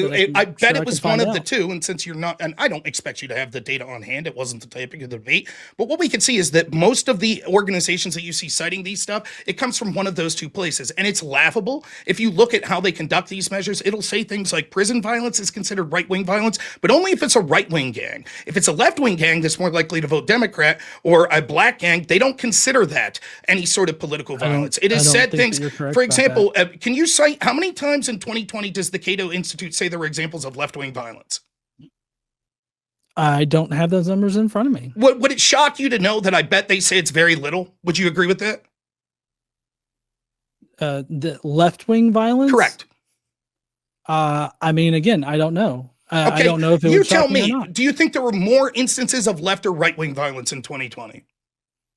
Why are you focusing on 2020? It's just a random year. You tell me. We were both alive during then. It's both fresh in our memories. Yeah, but my data is working off of like since 9/11, how much, like, I'm not saying that there isn't left-wing violence. What I'm saying is that the majority of political violence is done by conservatives. That's not true. So for example, we can see hundreds upon hundreds of examples of instances of left-wing violence in 2020 through Black Lives Matter and Antifa. Almost none of these studies that you're talking about ever cite that as examples of left-wing violence. So what happens is we have people that do these studies that arbitrarily decide what is left-wing violence and what is right-wing violence, and they tell us to ignore our lying eyes. When we see people engaged in violence every day on the left, we continue to see it, them engaged in violence against ICE officers. Show me the examples of, other than January 6th, and hell, I'll even give you Charlottesville. Show me the right-wing political riots. The right-wing, what was it? The rally where Trump said that there are good people on both sides. Charlottesville. I just said, other than January 6th, Charlottesville. Yeah. Okay, so you're gonna rule out like the two there. I'm not ruling them out. I'm willing to say, even though the Charlottesville one's laughable because the left engaged in just as much violence as the right, I'll give it to you. I'm willing to concede. Who killed? Who ended up killing somebody? It was a right-wing person, but there was mutual combat from both sides. Yeah, there you go. Nonetheless, so then other than those two incidents, who kills more in politically? Who politically is responsible? I would say that it's overwhelmingly the left. For example, there were overwhelmingly the right. Okay, I don't know prove what the fuck you're reading. Well, what I'm saying, I'm telling you that the data sets that you're using are clearly biased because they say in general there is more right-wing violence than left-wing violence, including in the past decade. Is a right-wing, including in the past. Show me the study. Show me the study. You're a dumbass. I'm not a dumbass. I'm telling you, they're going to say that there was more. I don't even know if the Cato Institute's done a study. I'm taking your word. I'm saying all of these organizations that have done these studies, and I've gone through them meticulously, are full of shit. They'll say there was was only something like 10 violent incidents in 2020 from the left. Now, what I'm telling you is you could name 2 political riots that were right-wing. That's it. I could name you over 100 that are left-wing. Portland, day 1. No, just Portland, because day 2. I don't have Portland, like day a 3. fucking Portland, Rolodex day 4. of, like, Portland, day 5. Seattle, just because day 1. I don't have a Seattle, Rolodex day of 2. right-wing Seattle, violence day in 3. my mind Seattle, does day not 4. mean Washington, that it D.C., doesn't day 1. exist. Washington, D.C., day 2. We could go over and over. We could see that violence continuing apace today. Now, for someone who claims to be someone who's into rationality and debate, you're just saying, I read a study somewhere that said that the right commits more violence, but everybody watching here knows that that's not true. We could see it with our own eyes. No. Actually, I could tell you right now, according to a 2017 Government Accountability Office, this is just the first one, by the way, report analyzing violence since September 12th, 2001, far-right extremist groups were responsible for 73% of deadly extremist incidents, 62 out of 85, while radical Islamist extremists accounted for 27%, 23 incidents. Notably, no deaths were attributed to left-wing groups in that analysis. Now, there was the Center for Strategic and International Studies examining data from 94 to 2020, found that right-wing terrorists perpetrated 57% of all attacks and plots, compared to 25% by left-wing terrorists. The Anti-Defamation League's tracking reveals stark disparities from 2009 to 2018. Right-wing extremists caused 73.3% of all extremist-related deaths, 313, while left-wing extremists caused 3.2%, 14 deaths, with Islamic extremism accounting for 23.4%. White supremacists alone were responsible for 76% of right-wing killings during that period. Let's see, from 2022 to 2024, and 61 identified political killings in the United States were committed by right-wing extremists. This marks the 3rd consecutive year where 100% of extremist murders were attributed to the far right. The Cato Institute's comprehensive analysis from 75 to 2025 provides crucial context when excluding the September 11th attacks, which was why'd they exclude that? That's people. Weird. I don't know. The 3,000 people. Right-wing perpetrators were responsible for 63% of politically motivated deaths, compared to the 10% for left-wing terrorists and 27% for Islamic extremists. Okay, cool. You're citing the Cato Institute. There you go. I'm not done yet, Okay. you dick. Okay. Right-wing extremists killed 391 people during this period, while left-wing terrorists killed 65, and that comes from the Cato Institute. Let's see, I'll cite it specifically for you. It's politically motivated violence is rare in the United States. This is September 11th, 2025 at 5:20 p.m. where they list it out. Okay. So you tell me when you're done. They're using their own data. Let's see. Get the data, download. Let's see. Yeah. So this is the Norstash 2025, Norstash 2027 calculations. It's got a graph on that. Let's see. Yeah, still, I mean, it's all right there. It's got the graphs, it's got the data sources, everything like that on that. It's cato.org/blog politically motivated violence rare United States. Okay, fair enough. What I'm saying is that data is selective in how it interprets things, as I've called you. It goes through and it says things like, please, I sit there quietly as you talk. Now you're going to be quiet as I talk. I'm going to say I'm not finished. I'm going to say that I'm not finished. What I'm telling you is when we look at specific incidents, such as if I would say, okay, did it mark the data of Steve Scalise as a political motivated attempted murder or not? When we say that, we can see that most of these things didn't. Did it say that Michael Reinhold, who is someone that announced that he was going to kill a Patriot Prayer member, did it announce that? It's not, or not in these studies. Most of these studies stop before 2017, which is when Donald Trump was elected, and we saw the uptick of left-wing violence. So I'm saying that this data is being impugned. However, I do appreciate that you're reading a bunch of studies that you've never read, probably off some AI somewhere, and just reading ones that you don't know their methodology. That's fair. I would like to read some studies that I did read. So marriage is the norm. In addition to finding that 4 out of every 5 adults have been married at least once, the Barna study revealed that an even higher proportion of born-again Christians tie the knot.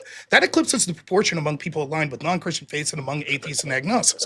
Divorce is widespread. Among adults who have been married, the study discovered 1/3 have experienced at least one divorce. This means that amongst Americans age 18 years or older, when they've been married or not, 25% have gone through a partial split. Amongst the segment with the lowest likelihood of having being divorced subsequent to marriage are Catholics, evangelicals, upscale adults, and Asians, and those who deem themselves to be conservative on social or political matters. Born-again Christians who are not evangelical were indistinguishable from the national average on matters of divorce. 33% have been married or divorced. divorce. The survey did not determine if the divorce occurred before or after the person was born again. However, previous research by Barna showed that less than 2 out of every 10 people accept Christ as their savior did so after their first marriage. In fact, when evangelicals and non-evangelical born-again Christians are combined into an aggregate class of born-again adults, their divorce figure is statistically identical to that of non-born-again adults, 32% versus 33% respectively. 30% of atheists and agnostics have been married and subsequently divorced. However, a 3-point difference from the national average was within the sampling error, suggesting that the likelihood of experiencing a dissolved marriage is the same as that of a population at large. A representative from Barna also pointed out that atheists and agnostics have low rates of marriage and a higher likelihood of cohabitation, a combination of behaviors that distorts comparisons with other segments. When we go through all adults, the population segment of those that have been divorced or not, showing that Christian is preferred for keeping families together, amongst all adults, 33% have been divorced. Evangelical Christians lower that number to 26%. Next are non-evangelical born-again Christians, which are 33%.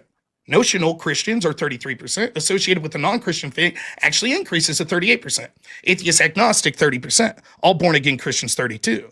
All born-again non, 33%. Protestant, 34%. Catholic, 28%. Upscale, 22%. Downscale, 39%. White, 32%. African-American, 36%. Hispanic, 31%. Asian, 20%. Conservative, 28%. And moderate, 33%. Liberal, 37%. Now, when we go over and we look at the associations of religious upbringing with subsequent health and well-being for adolescents and young adulthood, the Outcome-Wide Alliance analysts, which came from Chen and Vanderweel in, I believe this was 2018, abstract will show that in the present study, we prospectively examine the associations of religious involvement in adolescence, including religious service attendance and prayer and meditation, with a wide array of psychological well-being, mental health, health behavior, physical health, and character strength outcomes in young adulthood. Longitudinal data from Growing Up Today's study were analyzed using generalized estimating equations. Sample sizes range from 5,681 to 7,458, depending on outcome. The mean baseline of the age was 14.74 years, and there were 8 to 14 years of follow-up from 99 to 2007, 2010, or 2013. Bonferroni was used for the corrective multiple testing. All models were controlled for socio-demographic characteristics, maternal health, and prior values of outcome variables when the data was available. Compared with no attendance, at least weekly attendance of religious services was associated with greater life satisfaction and positive effect. A number of character strengths, lower probabilities of marijuana use and early sexual initiation, and fewer lifetime sexual partners. Analysis of prayer or meditation yielded similar results. Although decisions about religion are not shaped principally by health, encouraging service attendance in private practices in adolescents who already hold religious beliefs are meaningful avenues of development and support, leading to better health and well-being. Now, next we could see when we go to family studies with Vanderweel again, this time in November 2019, he shows that considerable research over the last 2 decades has been devoted to the relationship between religious participation and health and well-being.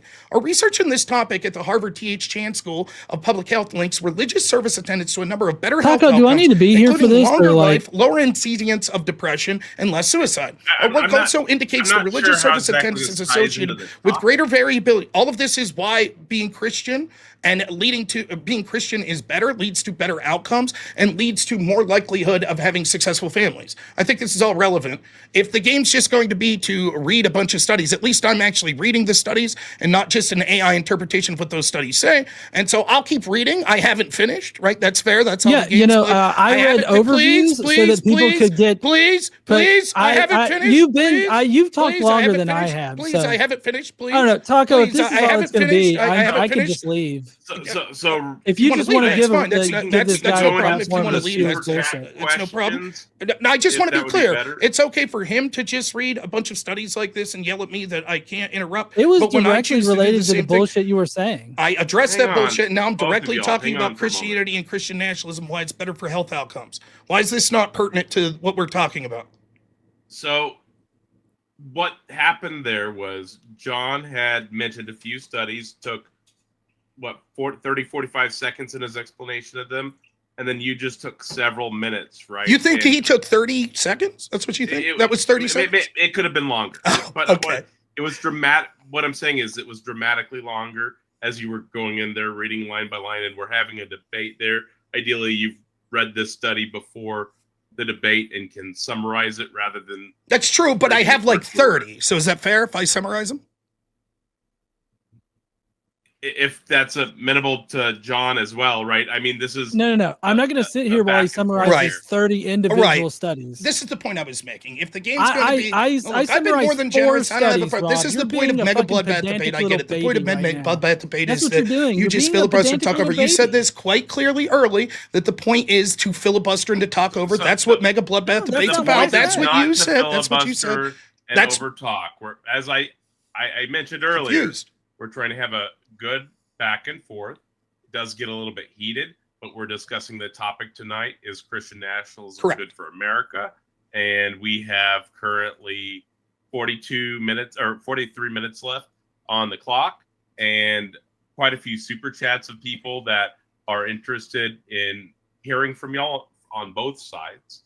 And this was a good back and forth for the most part. It did get a little bit personal, but the filibustering portion is a little bit excessive. So I agree. It was excessive, and it was excessive when he did it the entire time. All I'm doing is playing by the rules that have been outlined in front of me. That's it. I don't see what the problem is. I'm not trying to step on anyone's toes. He repeatedly said over when I sit back and Christ, patiently you're let a him fucking talk. little He repeatedly pussy. said over and over again, tell him, moderator, okay. tell him what Mega let's get Bloodbath off debate's the meta about. now and go back into the topic Right. at hand. So the topic in hand is there's a super chat from Evan Lord for Godless Engineer. Why should society and the government protect minorities that are neither productive nor support societal cohesion? Do the benefits outweigh the cons? I mean, I totally reject the this as a loaded question. Because you're saying that they are neither productive nor support societal cohesion. I don't see that as a thing. And you loading up the question with that just shows that it's a circular argument that you're trying to get into there. I would say that minorities are important to protect because minorities are part of our society, and we should seek to protect the minority groups, and that minority groups are easily the ones to be persecuted the most, and that those minority groups, whether you like it or not, do contribute to our society in a positive way. And I just reject the loaded premise there. again, the idea of rejecting Lodo's premise isn't answering the question. Would you agree that there are possible? I did answer the question. Would you agree that there are possible minority groups that fit into this category that aren't productive or support social cohesion? No, I don't. There's I not. don't So agree with define a minority group. Is it racial only? that. I wouldn't say that it's racial only. Okay, what other characteristics can make someone a minority group? I mean, it would just have to be a demographic that's like, I mean, unless you're trying to go in the direction of like a minority group or like a small demographic of people that, you know, are that do illegal things. Like the definition of the minority is the illegal thing that they do. So like, I feel like you're trying to lead me into the area of like pedophiles or something like that. And yeah, pedophiles are detrimental to the society, but that's because they are defined by the laws that they are breaking. I think that breaking the laws are detrimental to society. Nonetheless, you just gave one minority group that would have fit the characteristic that the Well, person yeah, was but talking then you're about. then you're Finish there. breaching I'll on finish my point. And equivocating when we're there talking on about what you there are mean by potential other minorities. minority groups that we Typically, could the see question- that wouldn't be the based on the question- law that they're breaking, that we the would see would still make question- them a minority group that could fit into the that category. question- Once we're saying the that it doesn't have to question be that was racial posed- and it could be some sort the of other question that was motivation, we posed- can see that there are other things that could question be a that was minority group. posed- For example, what if there was a section was the of people question. that through their religious practice thought that it was immoral to vote or immoral to work?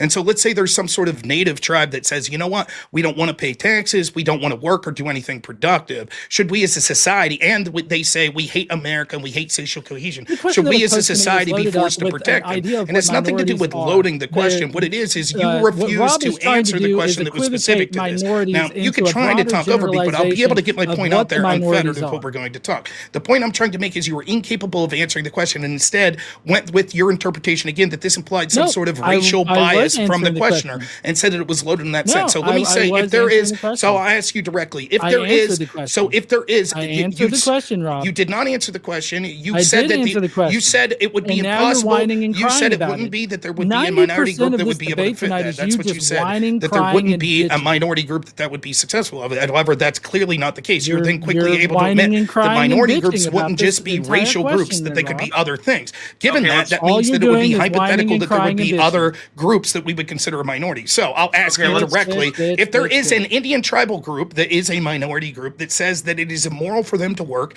and that they hate social cohesion and refuse to be cohesive, then answer the questioner's What question if, for what that if, group. what if? You have more what if episodes than fucking Disney. And it's nothing to do with what if. We're outlining specifically. You said You're that you assumed it's a this. whataboutism. That's not a whataboutism. You're a whataboutism. It has yeah, nothing and to. then You don't you're know what that word equivocating. means. You know what an You don't know what the equivocation word- fallacy is, right? It's not an equivocation fallacy. The questioner it is asked an a question. equivocation You said, fallacy, "I because assume the this is questioner what was you're asking talking about minorities in that Prove it. particular respect, and Prove that's what minorities they were in asking. general. In general, when somebody, it's either if they weren't meaning the racial minorities or like the sexual orientation minorities or any of those actual minorities that are normally mentioned in that, then they are playing at an How about a equivocation religious fallacy. minority? Could they have meant that? I mean, I guess I don't know there, Rob. Well, you What, don't. what and that's about? what I'm What saying. about? What about this? That's What not about what- that? Let's that's play not some what more about- whataboutism. That's not whataboutism. Whataboutism is when I'm saying that something should be allowed to be done because some other group did something else that was bad. That's not what I'm suggesting. What you did was refuse to answer what the questioner said because you said, "This is what I assume you mean," and that's bad.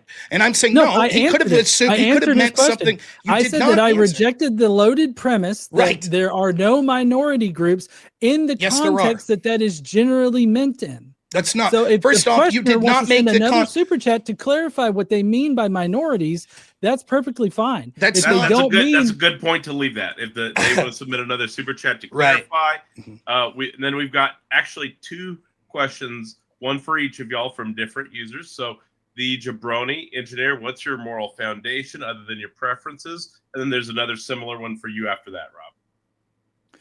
right. So my moral foundation would include secular humanism, and that is using reason and rationality to place the health and well-being of people in our society first, and to do the best to reduce the most amount of harm that we can. I think that's the way that our society can flourish. Yeah. How is killing a baby 2 days before the due date rational or reducing harm? Yeah, that's another one of those straw men that you were trying to. That's what you say the law should be.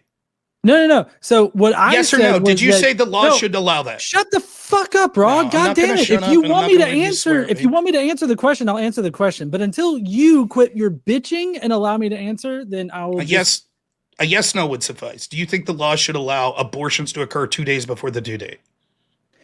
I think abortion should be done. Should be allowed the entire pregnancy. Right. So then I was correct in what I said. No, you're not correct in I what am you correct. said, because That's you were what I said loading you said. up what you said with a false premise that I would not agree to.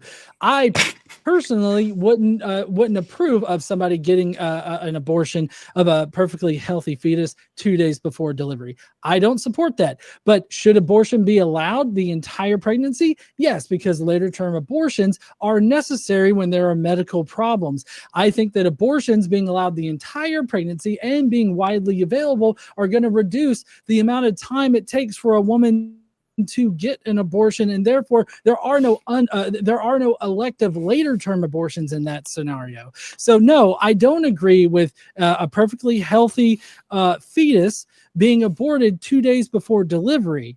Right? That's not what I agreed to, and you keep straw manning me on it, and you look disingenuous as fuck.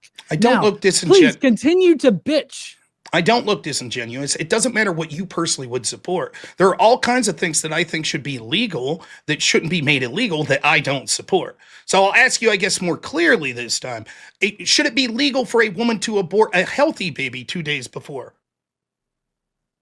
I'm sorry, I wasn't listening to you. What? I understand that's been the majority of the debate. Should it be legal for a woman to abort a healthy baby 2 days before the due date? I think abortion should be allowed the entire Right. pregnancy. So then the point I'm trying to make is your rational system that you claim your moral foundation would lead to a system where it would be legal in most irrational way that I can imagine, to exterminate a baby 2 days before the due date for any reason that the woman chooses whatsoever. That is not rational. That is monstrous. You saying, well, legally it should be allowed to happen, but I would be against it, would be no different than saying, legally I think you should be allowed to murder people. However, I'd be against it. I'd recommend against it. It doesn't matter. Your moral framework allows it to be more. Straw man that Rob just did there, because he asked me, should a healthy baby be able to be aborted 2 days before? I simply said, I think abortion should be allowed the entire pregnancy, right? That does not affirm what he said or anything like that, but yet he took it as an affirmation that, like, maybe I would abort a baby, or I would support measures that would allow healthy babies to be aborted 2 days before delivery. That's not what I said. I said abortion should be allowed the full length of the pregnancy. And there are multiple caveats that I've already described in this entire debate. Just because you either don't understand or refuse to listen to my caveats, that's not my problem. So what just happened there was I asked you point blank, should abortion of a healthy baby be allowed 2 days before the pregnancy? Your answer to that was, I think abortion should be allowed the entire way through the pregnancy. Anyone with any sort of logical understanding of listening to this would assume that you were answering my question in the affirmative, saying, yes, for any reason, there should be allowed to be an abortion.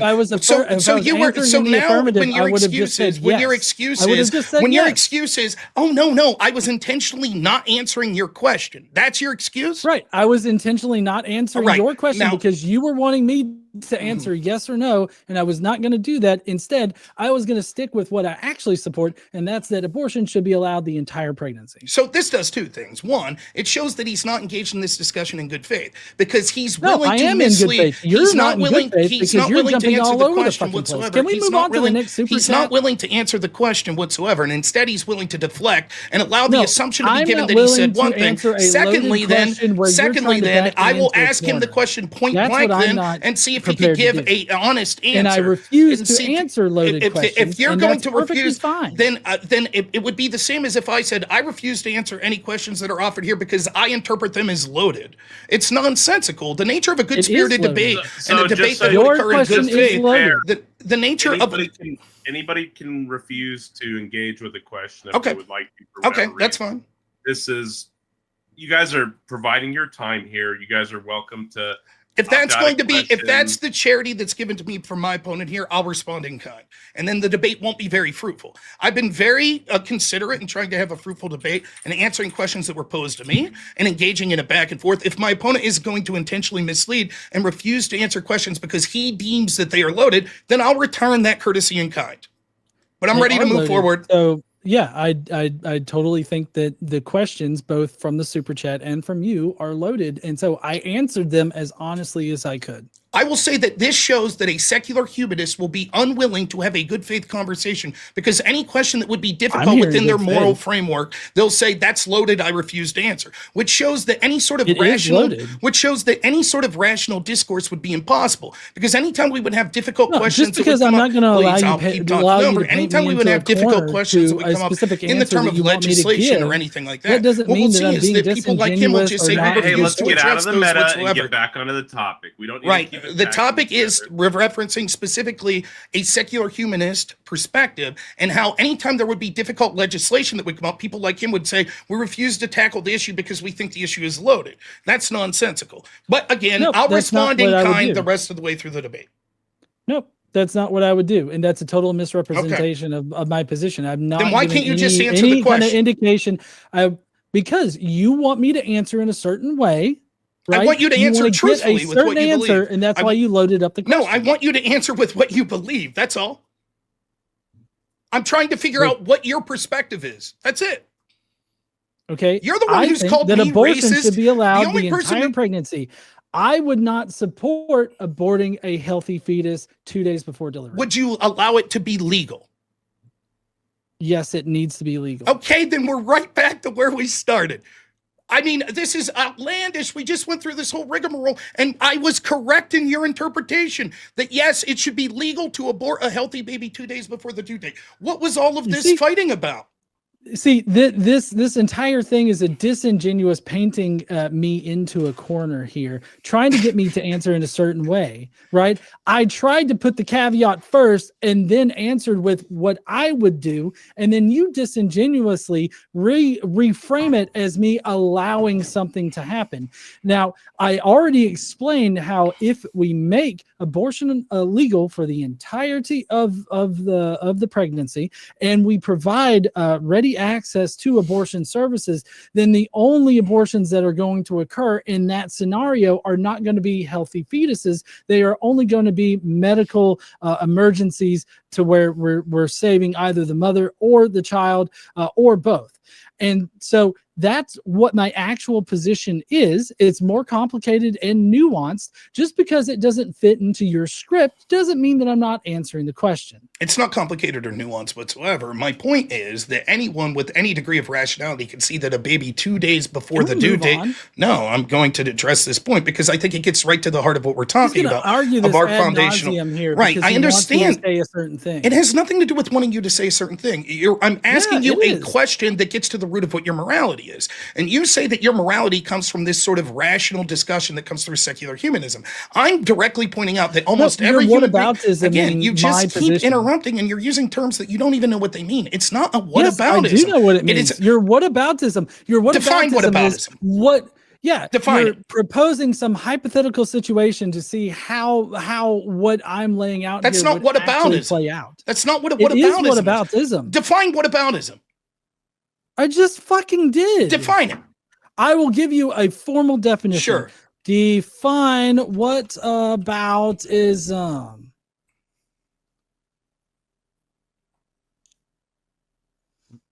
Sorry, I got slow internet. Just wait 1 second. Whataboutism is a rhetorical tactic or logical fallacy in which someone responds to an accusation or difficult question by making a counter accusation or raising a different issue, often with phrases like, but what about? This strategy seeks to deflect attention from the original criticism, muddying the waters and reducing the seriousness of the initial point by implying hypocrisy or diverting the conversation, which is what you're fucking doing, Rob. That's not. That's what about? I mean, I don't know what to say. About a fetus that's 2 days from delivery? I don't know what to say. The fact that you just read that and you can't obviously understand what it says, or that you're bad faith and do understand it or pretending you don't, shows once more the failures of secular humanism, that you're not capable of having a rational discussion. Let me try this. Let me try this in a different way. No, I'm going to. Let me try this in a different way. Let me try this in a different way. So it doesn't matter. I'm going to let you filibuster this. I'll go ahead and get my point out. I sat here patiently and let you talk. And I understand this is how mega bloodbath debate is done. So I'm going to be able to keep talking until we'll be able to say this. Right? I'm going to get out my point to talk about this. So I'm going to be able to say. I'm going to be able to go ahead and get my point out. That's the point of these sorts of debate, and so I'm not going to leave filibuster open for one moment. So we have to be able to have a productive conversation here. As I said, y'all are both welcome to. If you don't like a question, there's a couple super chats that are very mean that I may summarize right instead of reading the actual super chats. You can opt out of a question here and there. Obviously, don't do it for the whole Taco? debate. Yes, sir. I know of one super chat, and I just got to tell you, if you read it, I will not come back on your show, okay?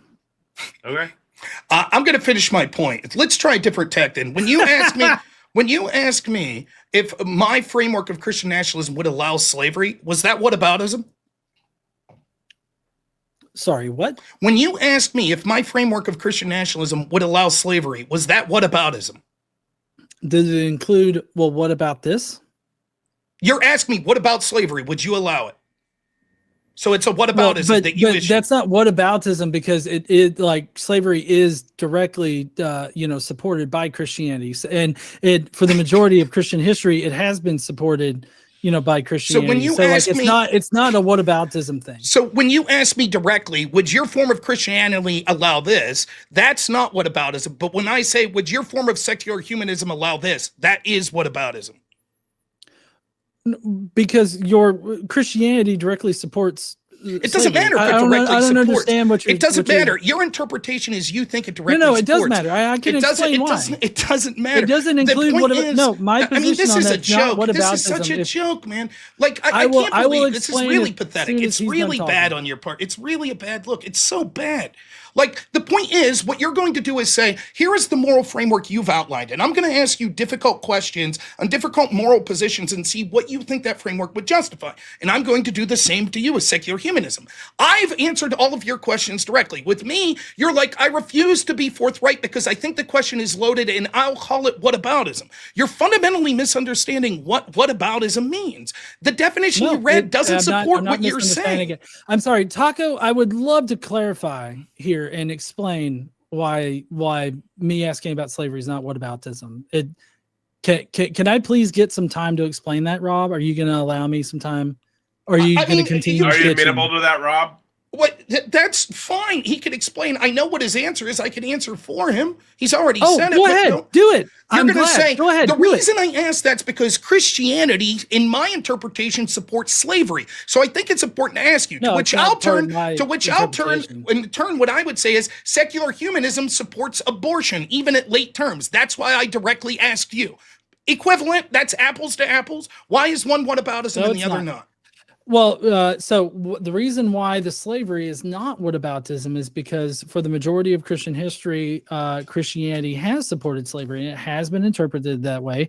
And if given the chance, white Christian nationalists would implement slavery again due to the very explicit calls for slavery in the not only the Old Testament, but also the acceptance of it in the New Testament and the reaffirming by Jesus of the Old Testament laws. And so that's not whataboutism, because it actually did happen and it is actually supported by Christianity. And for a majority of Christian history, it is supported by that. Now, the reason why yours is whataboutism with the 2-day healthy fetus or 2 days before delivery healthy fetus is that is a social situation that you can only hypothetically propose, as opposed to something that is definitely like the standard, or even in my proposed solution here is even likely to happen. So that's why it's whataboutism, is because it's not like there's any kind of like hard evidence that is what would happen. And in fact, I would say that the motivation to get an abortion at a more appropriate time is greater on my solution than on your solution. And so those later term abortions simply wouldn't happen. So that whataboutism is not really all that effective. But I did, just to reiterate, I did answer your question about whether or not I think that is okay to do. And so I did answer that. Okay, so now the point is that word salad that he just gave is nonsensical to anyone who's being remotely objective here, and once more impugns what he says is the rational thought that comes through his moral foundation of secular humanism, once more proving that without an objective moral framework, it will always come down as subjective, insofar as he's literally trying to bend the term whataboutism, something that means when you accuse me of something, I imply that there's some sort of hypocrisy and means that what I'm doing is justified, into me asking difficult questions about his moral position is in itself whataboutism. His interpretation of Christian nationalism and what he calls white Christian nationalism, something that I haven't embraced, would lead to slavery is nonsensical. I don't think that the data backs that up. And just so he says that his interpretation is the Bible allows it, I don't think that would be the case as how it would play out. Nonetheless, his interpretation of what he thinks would be allowed is irrelevant. It would be no different than if I said to him, well, I think that secular humanists have a long tradition, for as far as I've heard them talk, of embracing abortion for any reason if the woman and the doctor says that it should be allowed. And so given that that's the history of the majority of secular humanists, it's not whataboutism for me to ask you that specifically. All of this was him being disingenuous and trying to avoid a question by saying that it was, quote, loaded because he knew it would paint him in a bad light. I could say the same thing. I refuse to answer your question about slavery because I think it's loaded in an attempt to put me in my position in a bad light. But that would make for a very poor debate. I haven't done that. And I've sat here and allowed him in every instance to talk, even when he decided to do so at great length. length. After getting frustrated with it, well, I figured that I would then, when he talked over me, proceed to talk over him. But that's it. I entered this as good faith. I let him even smear me, call me racist, impugn me in a litany of ways. I don't give a shit. I got thick skin. It doesn't bother me whatsoever. It is clear that he's incapable of understanding what this term whataboutism means. It's clear that he's not rational because he can't give you an objective reason why a baby 2 days before the due date is any sort of biologically different than 1 day after the baby is born, and why it would justify exterminating that life. That means that he would violate his own principle that he said that a secular humanist wouldn't allow for the murder of innocent life when this clearly would constitute murder, which shows that we need an objective moral framework. On that. That's the point that I have. Yeah, I did answer you on that last part. After much ballyhoo, and you've proved yourself that your system I is not you rational. Directly initially. You just don't you don't remember. No, that's not true. I'm sorry, Rob. You didn't answer directly. You said what I thought was a direct answer. When I said it, you said that's really not getting into the meta in a debate, and we have. I'll finish this. I'll finish this point real quick. Yep. I'll finish this point real quick. I thought you answered directly and we proceeded on, and you said, no, I didn't answer directly. You're assuming. And then we went for 5 minutes and you said, nope, my answer was as you interpreted it. That's you trying to be disingenuous. That's all it is. I'm not the disingenuous one here, but let's continue with the super chats. Yeah, and so this looks like this was a question for Rob. If Christianity is such a powerful and wholesome force, why is its U.S. membership plummeting among women and young people? So I believe that it's stabled off, actually. I believe there was a decline, but it's actually stabling off. And a lot of metrics show that actually, particularly after the death of Charlie Kirk, the numbers are going up. People are attending church more. But let's assume that that data is correct and that trend would reverse downwards again or anything like that. Just because something is the correct and true way that would be better doesn't mean that everyone does it. For example, we all could probably agree that eating junk food is bad, and yet thousands upon thousands of people do that, despite the fact that we know that it's unhealthy. Same with alcohol consumption, marijuana consumption, things such as smoking cigarettes. So just because something is right doesn't mean that large swaths of people won't do it. And still the majority of people in this country identify as Christian. So I don't think the question impugns whether or not the system is good. I think I stand alone in prescribing moral virtues and a good system that would lead to better outcomes when it comes to replacing birthrights, when it comes to Christians being happier, healthier, better mental health, better economic viability, and that would mean that the children do better off, which would be better for the country at whole. My opponent is yet to issue any criticism of any of that and has instead embraced secular humanism, which he claims is rational, but the only part we got of it was how he would allow murder of babies 2 days before their due date. Again with the straw man. Gotcha. And Geoverse, John already answered this one, but he basically said secular humanism and then explained that. Did you want to add anything to that? No, I mean, yeah, I've already explained it, but I do want to say that in the U.S. from 2020 to 2025, the percentage of Americans identifying as Christians dropped from 72% to 66%, a loss of about 15 million adults. So, has that stabled off in the past? I'm not disagreeing with that, but has that sort of stabled off over the past year or two? I think it has. I could be wrong. I think it's still declining. Maybe, but it's still the majority of people, you would, correct? I mean, yeah, sure. They're the majority. Well, then the interpretation of the question would be, hey, well, the majority of people believe it, so it must be true, right? You would say, no, that's nonsensical. I don't think that one has anything to do with whether or not the system's good or the truth, right? How many people believe it would be irrelevant. No, I don't think the question had nothing to do about majority of people believing a thing. If I remember correctly, maybe Taco can bring it up. It was about, why are so many, like, if Christianity is so good, why are so many people leaving Christianity? Right. And my point is that the counter to that would be, well, it seems to imply there's something wrong with Christianity, which is why people are leaving. But the counter to that would be there must be something right with it if the majority of people are Christian. I'm saying that one has nothing to do with the other, and you would agree with that. I mean, I really don't know. So I'd have to think on it. Okay, well, I think I made my point to the questioner. All right, and then I think this one is for John. Can you please tell us the state religions of the 13, or I guess it could be for both, but could you please tell us the state religions of the 13 original states? Rhode Island was the only one that didn't have an official state religion. Yeah, so I mean, each of the colonies had different, the original states, each of the colonies had had their own religions, but when they became states, the 13 original states, none of them, I don't think any of them had like an official state religion. If they did, then that would have definitely been directly against the First Amendment, which meant that it wouldn't be enforceable. No, just to be clear, no. Like, is your interpretation really that if there were state religions at the time of the signing of the Constitution, that meant at the outset the states were all violating the First Amendment? Does that seem more likely, or that the Founding Fathers thought that that was not a violation of the First Amendment? No, they would have thought that it was a violation of the First Amendment, but all I said is that it wouldn't be enforceable. Like, they could have it in their constitution, but it wouldn't be enforceable. Just like there are laws on the books right now that says atheists can't hold elected office in several states, but those aren't enforceable. That's not true. In fact, many of the states had official religions and said to be able to vote, you had to be a member of that religion. And that was enforceable. Would have been and a was violation of the First Amendment. Then why didn't the Founding Fathers speak up? Been enforceable. Why didn't the very Founding Fathers that voted for the Constitution speak up and say, you can't do that? I mean, if they went through the proper process of bringing it up, filing it through the Supreme Court, it would have been struck down. I don't understand how you think your interpretation hundreds of years later as to what the First Amendment means, which is laughable, that you say that it actually means that I can't vote for a law against abortion and say the reason I'm doing that is because my Christian faith tells me to. You say that's again.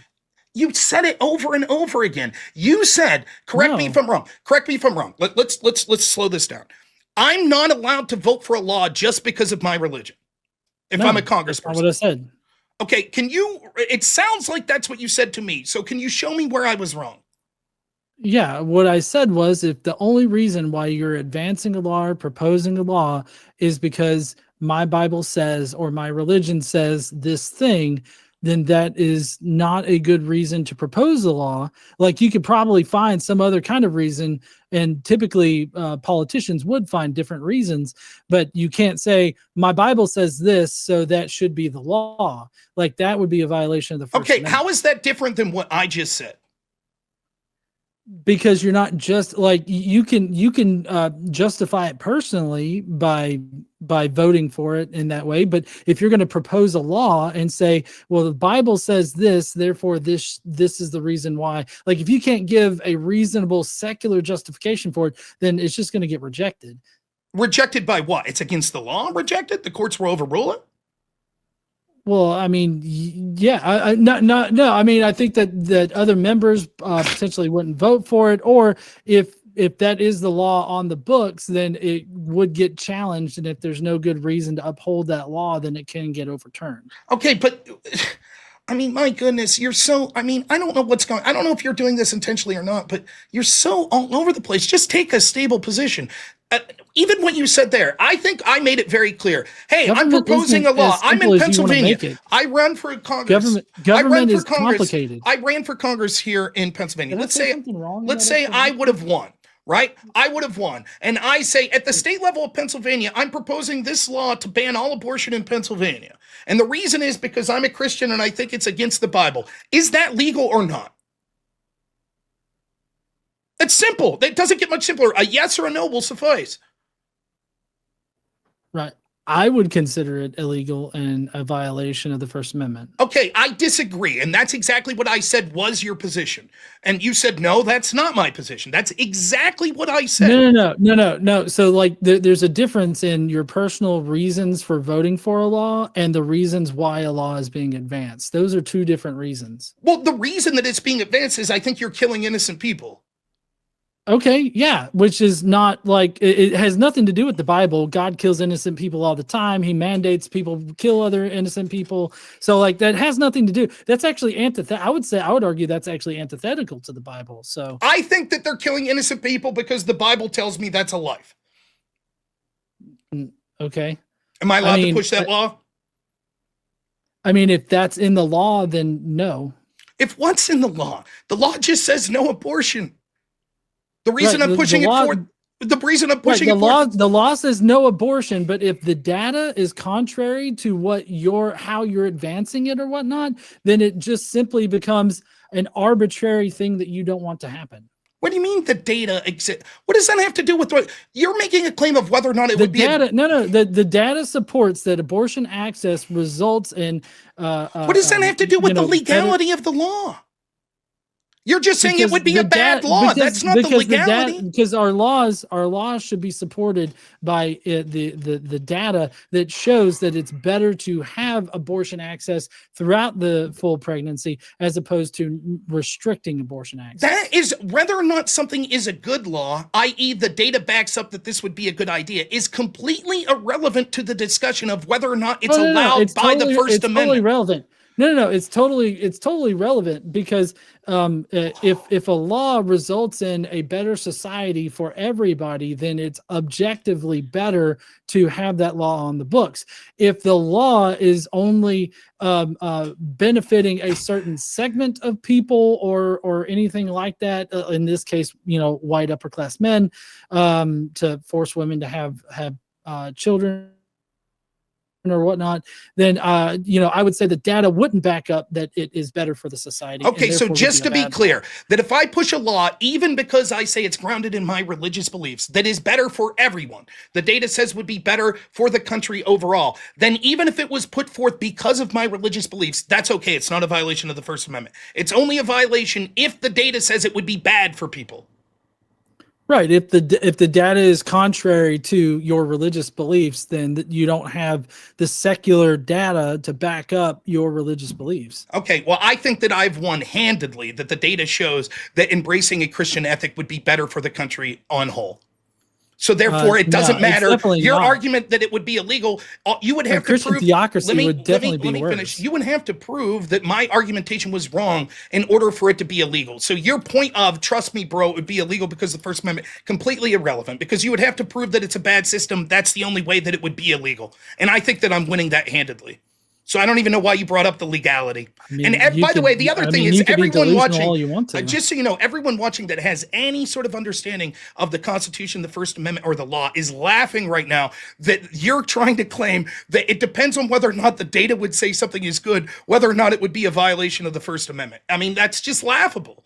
Anyone who's objectively that's not what I said. What I said was that you can use your religious beliefs to support voting for a law, but if the data doesn't back up the law that you're proposing, and the only reason why you're proposing the law is because my Bible says, that is a violation. Not if what the Bible says, if that ends up being good for everyone. You said then it wouldn't matter. It wouldn't be a violation. If that's the case, then you would have the data to back it up, and therefore you don't need the Bible. It doesn't matter if I need the Bible or not. I say this is the reason I'm doing it, and you're like, well, son of a gun, the data backs up, even though I don't agree with the reason he's doing it would be good. You would say, therefore, it's legal. Oh, God. Rob, you need to learn nuance. I know nuance. I think you just have a very, very poor understanding of what's going on. I'm willing to go on to the next question. I think that you have no clue what's happening. Yeah, so there's a bunch of comments, so we'll move into some comments intertwined with the questions. But Professor Hizzle, in response to the abortion topic, said, I don't think Rob understands how medicine actually works in this country. No doctor would perform an elective late-term abortion, but it has to be legal and available for medical emergencies. That's not true. That's not true at all. The majority of abortions that are late term are elective. And again, I'll see if I can find this. There's an article that was in The Atlantic, and it's called The Abortion Absolutionist, right? His name is Werner Hearn. And The Atlantic, which is very pro-choice, even says at one point in this article that he's coming up with hypotheticals that he thinks surely this hypothetical, the guy would be like, no. And what the doctor ends up saying in this article, who specializes in like end of term abortions, like 30 weeks and later, he says every pregnancy is a health issue and therefore every termination is for a health reason. That's his claim. So you're fundamentally wrong that doctors wouldn't do this. But even if that was the case, when we're talking about crafting law, we don't craft law and say that something monstrous would be legal, assuming that no one would ever do it.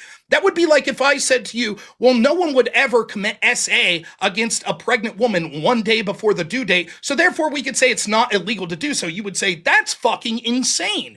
That's ridiculous. That's the point I'm trying to make. When your moral framework allows to you to create law that says this thing should be legal, and I'm just assuming no one would ever do it, that is a very, very bad moral framework. There's all kinds of shit that my innocent self would assume people wouldn't do, such as intercourse with animals, but they fucking do it. It's gross. And there's a reason that even though most of us would think those things were incomprehensible and would never be done, that we say, yeah, it's illegal, even if we don't think that anyone would ever do it. Gotcha. And then there was one for John. He said, "What, Evan Lord? Thank you for the super chat." He says, asked why is slavery bad when it can be very beneficial to country? Example, in Iraq, rivers needed to be dredged by slave labor for irrigation and trade, or maybe for both of y'all. Well, I would say slavery is bad because it denies the bodily autonomy and the rights as the basic human rights as we've collectively been able to identify them as a human species. So I think that all of that just does more harm. Like it increases the amount of harm that's being done, and so that would be, a violation of my secular humanism moral foundation. I don't think it would, though, because if we're talking about bodily autonomy, there's no more violation of bodily autonomy than taking of the life. And when you're suggesting taking the life of a baby 2 days before the due date, that would be go back to the abortion topic. Let's do that, Rob. Fuck. I'm going to this topic because it directly speaks to what you're claiming to believe through your secular humanism, right? When it comes to the topic of slavery, another value that you seem to espouse was that of democracy, and you've waffled on this, but if 80% of a population voted to enslave 5%, would you allow it? No, because that would be a direct violation of my secular humanism. So then it's okay to be undemocratic if you think it's a violation of certain principles. No, a certain I'm not moral saying framework. That it's okay to be undemocratic about it. Well, it would be undemocratic if 80% of the people in this country, for example, voted to enslave Jewish people. More whataboutism. Let's do That's that. not whataboutism. That's not what about. You don't That understand. Is whataboutism. That's the definition of what about. It is not. What about if everybody voted to enslave all the LGBTQ individuals? That's literally whataboutism, Rob. You're claiming to have two fundamental beliefs. One is that you believe in the sanctity of democracy. The other is you say that there's some sort of bodily autonomy. I'm saying, what happens when those two beliefs counteract each other? How do you decide that? And you're like, I won't answer. That's whataboutism. Secular humanism. I use my secular humanism in order to inform my decisions on that point. So then, okay, so we are on the slavery question. So, Rob, do you now have a response? Well, the response I'm making, I think slavery is wrong because one person should not be allowed to own another person. That's why. God disagrees. I disagree that God disagrees, right? I think that the covenant of the New Testament shows that. Now, regardless, right, what I'm saying is this is directly refuting your worldview of secular humanism, which I think the status quo embraces, which is that if there are democratic principle, or if there is a democratic belief that we think violates a higher moral standing, then I think both you and me would say it's okay to outweigh democracy in that. That's not whataboutism. I'm making the same claim as you. I'm just trying to get you to admit that because your opening statement said that the problem you had with Christian nationalism, 80% of the problem was it's anti-democratic. It's anti-democratic. Overruling Roe v. Wade was anti-democratic. And I'm saying, yeah, but if there's a higher principle that we're looking at that our moral foundation believes, then we could say it's okay to usurp the will of the people if the will of the people is violating a higher principle. I don't know why you can't just answer it instead of saying that's whataboutism, which it's not whataboutism. It's factually not. I mean, yeah, it's still whataboutism. What's this next super chat? Simply put, said the word establishment in the First Amendment is not a noun. It means to found, create, or to set up something on a permanent basis, like a company or law. Would either of y'all like to comment on that? Yeah, it's clear. Go ahead. Sorry.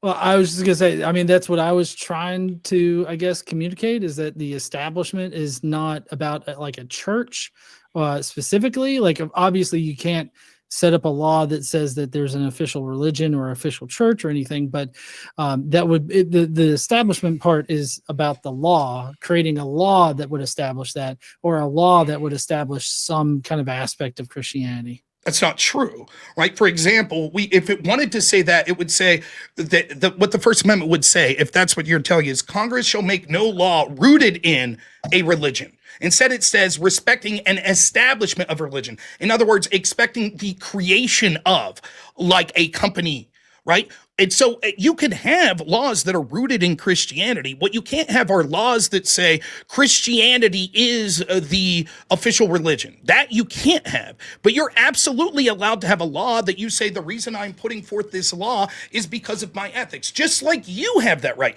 If you were Muslim or Jewish or secular, you are allowed to use your foundational principles to put forth a law. That law can't establish your moral foundation or religion as the official state religion, but you're allowed to use and that's exactly how every legislator operates. It would be absurd to say that you can't use your Christianity to inform your voting preferences. It's nonsensical. So I just want to clarify real quick before we move on to the next one, that Rob is obviously missing the nuance here of what he's talking about, because nobody is saying that you can't use your religion to inform your sense of morality or to inform your decisions on what laws you put forth or anything like that. But again, I'll say for the third time that the problem is when you go to create a law, and the only reason why you're creating that law is because your Bible says. That's not true. That there is nothing in the That's exactly what that super chat was saying. I could say this. I could say I'm a congressman, and last night I went to bed and had a vision, and my Christian God. Let me finish real quick. That was time. So go ahead and finish your statement here, and then we'll speed run the rest of these. Sure. My Christian God came to me and said, "Rob, the voting age should be 25," and so I passed that law. I'm allowed to do that.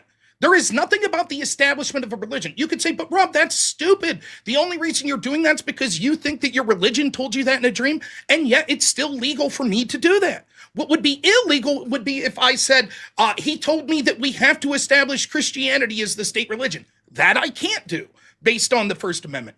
Are you telling me it would be illegal for me to? No. So the thing, a more comparable situation here, and then we can move on to the next super chat, would be, like you saying, oh, well, God came to me and said that the voting age is 25. That's not accurate to an accurate comparison here, because what would actually be illegal would be like, oh, well, my Bible says that women shouldn't be allowed to vote, so I am going to pass a law based on the Bible that says women shouldn't be allowed to vote. You're absolutely allowed to do that. No, you're yes, not. You are. No, you wouldn't be allowed to do that because of the 19th Amendment, but that's because what you're suggesting is women not having the right to vote. But you're absolutely saying, right, I'm pushing this law because God told me, or my Bible. Yes, you're allowed to do that. Muslims could push for a law. If the only reason is because your Bible says so, then that would be a violation. That is not true. My reason for pushing a law is irrelevant as to whether or not that law should be allowed to be pushed. That is completely irrelevant. Is women not voting an essential part of the Christian doctrine? No. Okay. Well, I mean, yeah, you have your own weird interpretation of the faith, but my point is, the majority of Christians playing into the whataboutism thing that you think isn't a thing. There are people that think that Christian doctrine establishes that women shouldn't be in positions of leadership, which would prevent them from being able to vote. I mean, J.D. Vance, whose brother lost in a fucking landslide tonight. I just have to say, so did you for that? Who did? I said, so did you. No, I didn't lose at all. You didn't do so hot, buddy. But J.D. Vance thinks that family voting should be a thing, and that's informed by his Christian belief. That's fine. He's allowed. Men are ahead of the family. He would be allowed. The only reason why you would instantiate family voting is because of a Christian belief, which would be establishing a law with respect to a religion. No, it doesn't say establishing a law with respect to a religion. It says, the First Amendment is clear. It says respecting an establishment of religion, not in respective to a religion. And again, you would be allowed to push a law for any reason you want. A Muslim could push a law that says it's illegal to eat pork. They could do that and say the reason is because of my religion. That's not against the First Amendment for them to do that. It's not. I mean, I don't know what to say. I could say I reject that because it's just for your religion, or I could say, actually, I support that, and not because of your religion, but for this reason. But they're allowed to push for or vote a law for any reason that they want. Yes. Hey, Taco, I've got to get up early tomorrow to do absolutely nothing because I'm furloughed and shit. So I've got to go after we get done with whatever super chats are left. Okay, I get it. So we've got 29 super chats right now, so we can. I can hammer through these very quickly, and y'all can say I don't want to respond to one, or you can do it. How about 5-second maximum to respond? Is that fair? We'll try that works. Yeah, that works. I could do that. Some of them are not the nicest in the world, so just be prepared. There were a couple I had to filter out because of TOS reasons. So just a heads up. I think I did a pretty good job at that, at filtering out the really bad ones. Bridge the divide. Christian nationalism is just bigotry, racism, misogyny, and xenophobia carved into a cross. Debate over. Any responses? Yeah, when your axiom is your belief and you assume that it's true, your conclusion's your axiom, then you're not doing a debate. I've won that's not the case in this debate. Gotcha. I agree with Bridge. Gotcha. And Marvel Rivals Daily at Geoverse. How does it feel when logic is used against your false assertions? W. Rob, I told them about the Crucible. Thank you for the super chat. Any responses? Based. And then the Freak. Christian nationalism should be the spirit and culture of America, not the policy of America. Anti-whiteism is also racism used by the racists. Not sure what he means there. Any responses? Yeah, I think it should be the policy of America in that it should be embraced as we are as the spirit and culture of America, which makes it the legislative policy, which would in fact make Christianity better culturally. That's exactly what I'm arguing for. Christian nationalism should really be referred to as white Christian nationalism because it promotes racism, transphobia, homophobia, all of the phobias. It's just phobic all around, all the way down. I am going to say that I don't agree with all the comments and the statements of those commenters. The super chatters are of their own. I'm just reading them. Evan Lord, why is negative bias what you would call bigotry and prejudice due to not accepting the reasoning something to shame when it produces positive results? That's for you. I don't know what that means. Why is negative bias what you would call bigotry or prejudice due to not accepting the reasoning something to shame when it produces positive results? Well, I mean, I think bigotry and prejudice is always going to cause more harm.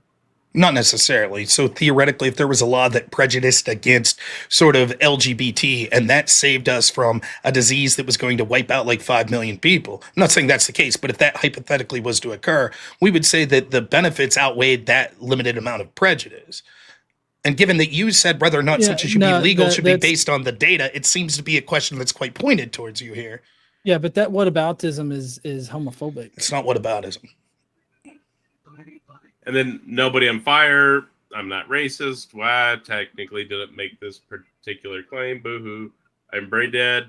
Would either of y'all like to assess this syllogism? Yeah, I assume nobody on fire is racist.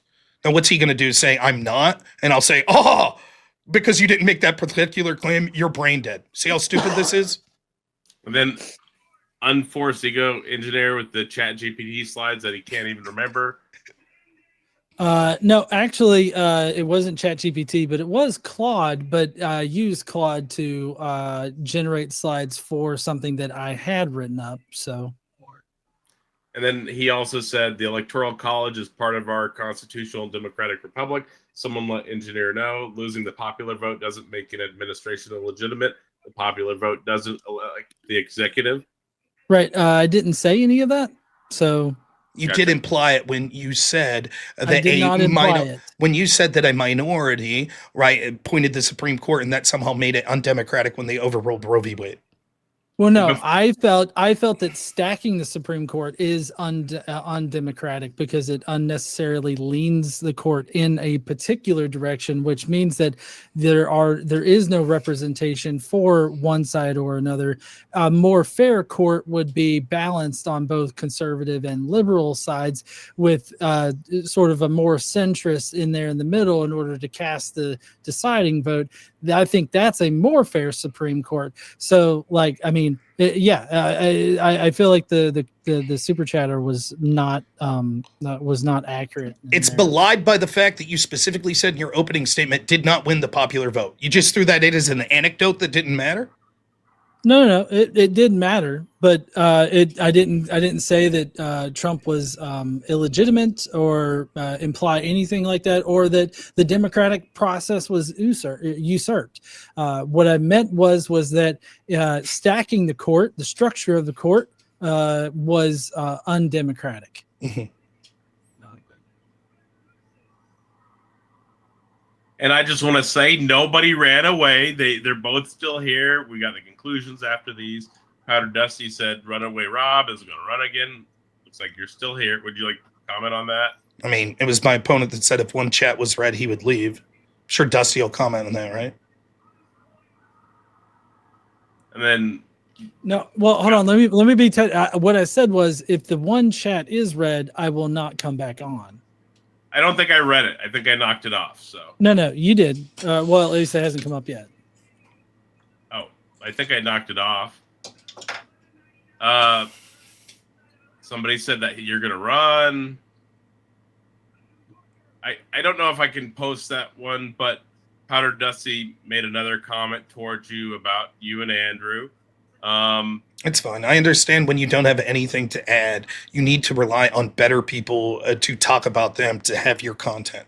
So I'm not surprised that Dusty's here watching this. I'm glad I could give you something to do. I'm such a great man that not only do I provide content for my own channel, but even leeches like Dusty get perpetual comment from watching me and commenting on me. And then there's another comment on that situation. I'm just going to move all the comments off on that situation, but I do appreciate the super chat. Professor Hizzle said, "Thank you, Rob and John, for being here tonight. We do appreciate y'all coming in debating." Karen Dave said, "Rob read for over 4 minutes and 40 seconds, according to the playback." Yeah, so, well, that's true, because I was illustrating a point. When someone's just reading something, particularly studies that they've never read from ChatGPT, and they're going to go on for over a minute, if that's going to be the game, and they yell at me when I try to say, wait a minute, what's going on here, then I could do that game, except even more. It is undoubtable that the person that interrupted the most here, and the person that filibustered, at least up until that portion of the debate more, was my opponent. I was fine with it. He said that's how Mega Bloodbath debate's supposed to go. I was only returning in kind what he suggested. That's all. No, yeah, but so I was reading off summaries of studies, and yes, I did use an LLM in order to generate those summaries, but that's because I felt that brevity was important here, and instead of like trying to summarize it like in real time, I just had an LLM do it for me. I don't see how that's bad. It was, you didn't know what the study suggested, and you read them at great length. It was like over a minute, and you yelled at me when I tried to say something. Let me finish. I figured if once more we could see, like, I sit here patiently as you talk the entire time, and then when I start talking, you interrupt. And when I did that briefly, you decided to say, shut up, I'm going to finish. So that's fine. You read those summaries. I returned in kind. That's all. I think it's better to read the actual studies than just summaries of them. It gets more to the heart of what they're actually saying. Yeah, an LLM could be incorrect. On your personal time, sure, but in a debate where brevity is important, just reading a summary of them and then giving people the proper ability to go and read more about it is actually better. I mean... Well, I said my piece. I thought you were reading them at great length. You told me not to interrupt. I sat back and patiently allowed you to do it. You could have went longer if you wanted. That's what it seemed like was occurring. I decided to read studies that made my point. Instead of just reading a summary, I decided to read the actual relevant points. I thought that was a better way to do it. Again, you interrupted the entire time. You talked at great length while I sat here patiently and quiet. didn't complain about the length that you were talking about very much. You said that I'm sorry, bloodbath. I did not. I'm sorry. So the reason why I interrupt is because you continuously lie. You stack lie upon misrepresentation upon misrepresentation, and so I have to interject because otherwise it just turns into a gish gallop, and I don't like that, and I know that you don't like it when I do it, and I don't mean to do it. But Rob, as the super chatter pointed out, you read for over 4 minutes where I did not say a thing.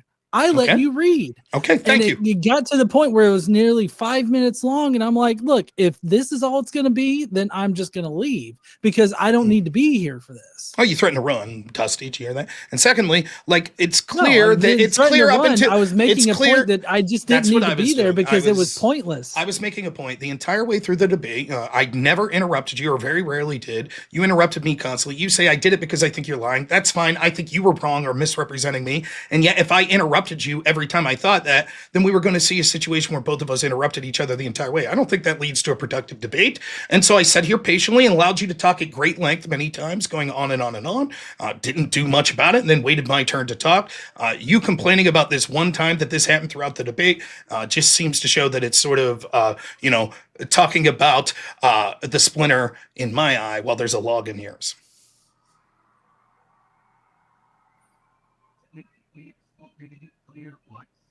And then there was a super chat from Geoverse again. For the record, Rob hasn't insulted John once. Why is this biased? This is a very fair platform. I try not to push either side too much. What does it? I don't think the moderator should step in if someone's. I don't mind that, but I was going out of my way to not make it personal. I don't care that you did, by the way. I don't care, but I just think it shows when you're coming through this as a secular humanist and you're like, it's all about rationality and debate, and then right out of the gate you're just like, you're a racist, you're a bigot, you're this, you're that. It just makes your argument look weaker. It shows that you don't have the rationality that you're claiming to have. That's all. No, I think correctly labeling those things is important. I disagree. I don't think that I was a racist. And then there was a mean super chat for John from Evan Lord. He said he will appeal to. He said you would appeal to bigotry of religion and the problematic insular religious cults, i.e., Scientology. I'm not sure if he went there. I do appreciate the super chat. Do you want to answer a couple of questions from Powder Dusty, Rob? Sure, I don't care. Powder Dusty, question for Rob. Are you going to crash out and run away from this debate and then blame it on the moderator? Is my opponent that threatened to run away twice? I don't think any of that happened on either side, though. And then Powder Dusty, question for Rob. I'm not going to read that, but... I'm not gay. I'm in a heterosexual relationship. Dusty's infatuated with the idea of it. Not into you, Dusty. Gotcha. And then... AJC had a question for you. Hey, engineer, how would it feel if you didn't eat breakfast this morning? Okay, that's a fat joke. I don't know why I'm the only one getting a fat joke. That's actually a hypothetical thing. That's an IQ test that people do. How would you feel if you didn't eat breakfast this morning? How do you think you would feel? That's an IQ pet test that people do. Well, just leave an answer. How would you feel? I'd be hungry. Thank you. You answered correctly. Yeah, it's just testing to see if you can engage. A lot of people don't understand hypotheticals, and so they'll say, but I did eat breakfast. And then, I don't think I should have that on screen. Evan Lord is just saying, should they do what the Christian Nationalists are doing in Texas, where they're banning underage animated content? For me, yes. That has to do with adultery and sort of... They were asking for John. Oh, okay. I'm sorry. I mean, yes, I think that should be banned. Like, Cool. What is the principle that justifies you saying that, though? I think that kind of content does more harm than good. Like children cannot consent, and so producing that kind of material is gross, disgusting, and a violation of children. Well, I don't disagree with that, but if it's animated, if the principle is just that it does more harm than good, wouldn't that justify banning a bunch of stuff that says does more harm than good? Like cigarettes, would you ban those? They do more harm than good. I mean, I think the current like cigarettes that are out there now are definitely laced with poisonous things. I don't think that they should be available. No. So you would ban them. And what else? Would you ban trans fats? They do more harm than good. No, I wouldn't ban trans fats because there's a we're getting into this whataboutism thing, and I'm not. That's I'm not whataboutism. Like, can I seriously, in good faith, try to explain this? What we're doing is testing. No. Please continue, or because I do need to like go. I hear you. Okay. And then Contemporary Compendium. Thank you so much for the super chat. They were basically saying that you contradicted yourself on beating children, which I'm not sure I saw that, but I don't know if I should read out that whole super chat for TOS reasons. And then Michael Tugla says, John, I didn't say that. Proceeds says the same thing he just denied. Has no idea what the First Amendment means. Just embarrassing. Would you like to comment on that? No, I mean, I understand what the First Amendment means. Just because he's too dumb to understand it doesn't mean that I don't understand it. And then American Nacho did a super chat. It was just saying that I don't know if I should.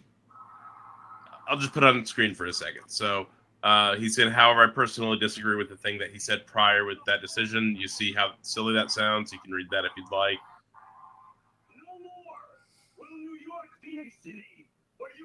Yeah, I don't really want to read that one out loud. But you see the point. It's a good point, which says there's something that we would say is grotesque, but it would be a better outcome financially and for the majority of people. And to say, well, legally we should be allowed to do that, but personally, I don't like it. You see how silly that does more is? harm. That does more harm. It increases the amount of harm in society, and so it would be bad from the beginning. So no, I disagree. I think that you're missing the purpose of his question, which is to say that something should be legal that's grotesque, but then saying, but despite the fact I think it should be legal personally, I disagree with it. It sounds silly. Believe whatever the fuck you want to, Rob. I'm here to just get through the super chats. All right, and then let's keep it at the 5 seconds in. And then Benjamin Horowitz, haven't heard any advocacy for Christian nationalism. Being Christian isn't Christian nationalism. I disagree. I said exactly what I meant. My opponent conceded by saying that in his estimation, it is actually illegal and against the First Amendment to use your Christianity as the reason that you're voting or proposing legislation. That's not what I said. It's to use it as the sole reason that you're promoting legislation. And then simply put, provided some clarification to an earlier super chat. I was agreeing with Rob. You cannot establish Christianity as a national religion. You absolutely can use Christianity to inform your laws. Correct. Right, but you can't base your laws solely on Christianity. Yes, you can. There's nothing that says that you can't. No. And then Benjamin said Rob is doing more to discredit Christian nationalism by not defending it. Disagree. I think that there are many ways that people can interpret Christian nationalism. I gave my interpretation of it. I won that that interpretation is better. Okay, and only 2 more, and then we'll get into the conclusions here. So hopefully y'all got some ammo from this for the conclusions. Nobody on fire. Rob, let's hypothetically look at if there were no radical Muslims. Would you support a Muslim theocracy? Provide the reason to prefer Christianity. I gave the reason to prefer Christianity in that it has better outcomes in the litany of ways that I suggested. No, I don't want a Muslim theocracy because I disagree on how they say, the majority of Muslims say, that justifies the laws that would come with hence. And then Bridge the Divide just commented saying that you did what he thinks Andrew does, avoiding the topic by focusing on emotional appeals and straw manning. And I'm not going to, there's some other stuff on there, which I don't know if I should. I don't care what haters that are incapable of debating themselves want to say about me or Andrew Wilson. I'm with you. And then Chicken Pork Adobo said, do you think laws are passed without engaging in hypothetical or whataboutism? No, but I mean, when you're engaging in a debate where you're proposing those things, in this particular setting and context, I mean, it was whataboutism. It's not whataboutism. Gotcha. So we'll go into the conclusions here. I'm going to put up a vote on the YouTube for tonight's master debater. So make sure that you go on there and you vote for who you think tonight's master debater is. Rob, you let me know when you're ready, and I'll start your 8-minute timer here for the conclusion. Okay. Yeah. Actually, 8 minutes. Do you mind if I use the restroom super quick? Absolutely. Take just a moment. Because I might urinate myself with I get it. I get it. Back. I'll be right back. I promise.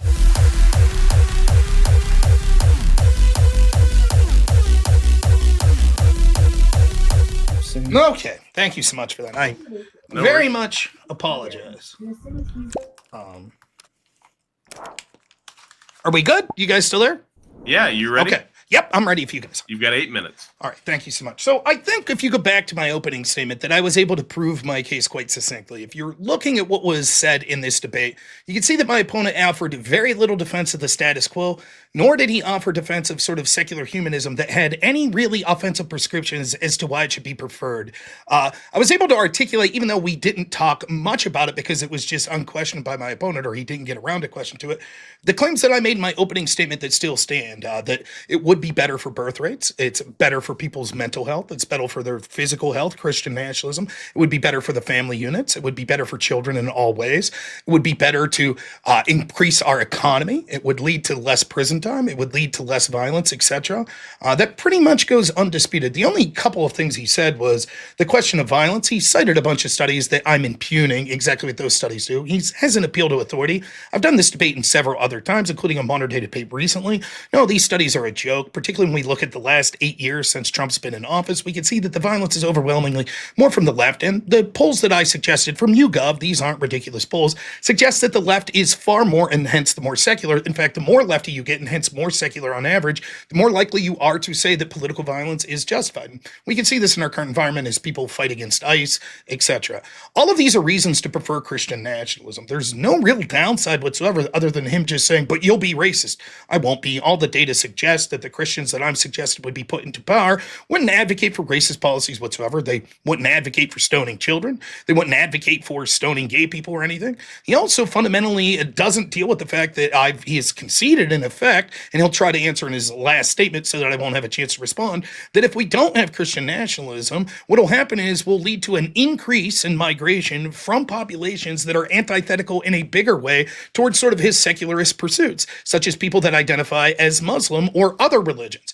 He also doesn't answer the fact that secular humanists aren't reproducing, so inevitably the people that are going to fill the gap are some sort of religious group. I'm recommending that Christians would be much better for everyone, myself and him, and all of the pursuits that he's saying.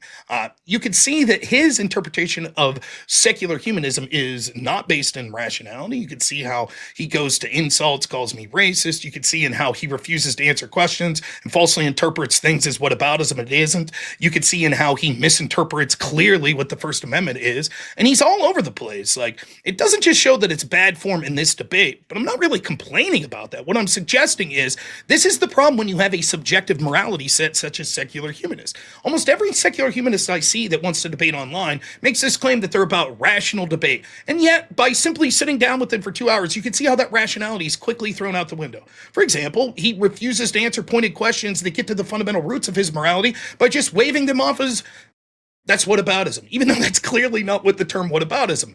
View that against me, who every time he asked me a pointed question about what my moral interpretations would be, I answered them quite frequently and quite out into base. You can see how he relied on things like interruptions constantly and justifying it by saying that that's because I'm a liar.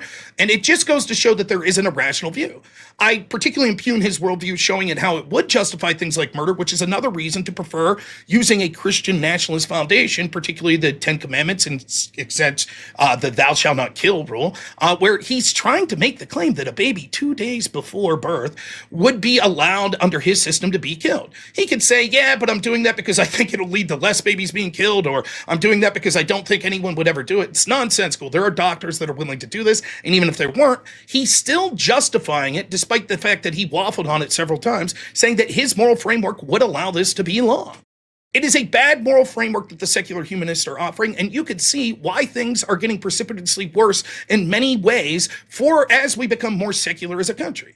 When we were less secular, we were happy. When we have family units, particularly based in Christianity, we are happier. And what will happen is if we promote these sort of values that a Christian nationalist would, in the framework I'm suggesting, mostly what would change would be we would favor going back to understanding that the core unit in our country should be the family, and particularly families that are embracing a Christian ethic. And we can see that the numbers are overwhelming, that this is better for all populations, regardless of your skin color, regardless of your age. These are the preferred tiered systems that we should have, from mental health, physical health, economic health, emotional health, etc. He doesn't answer any of this. He just says, well, it doesn't work for anyone. We're not fiating that people have to become Christian. We're not making Christianity a national religion. None of that's what this is about. And you can see counterly what secular humanism would offer. It's just nonsensical. It's complete arbitrariness. And they're not going to be able to decide things through dispassionate debate. They're going to yell and call each other racist and say, I refuse to answer these questions because it's whataboutism, etc., etc. So there is no stable moral framework that he could point to, nor that you could point to in a secular situation.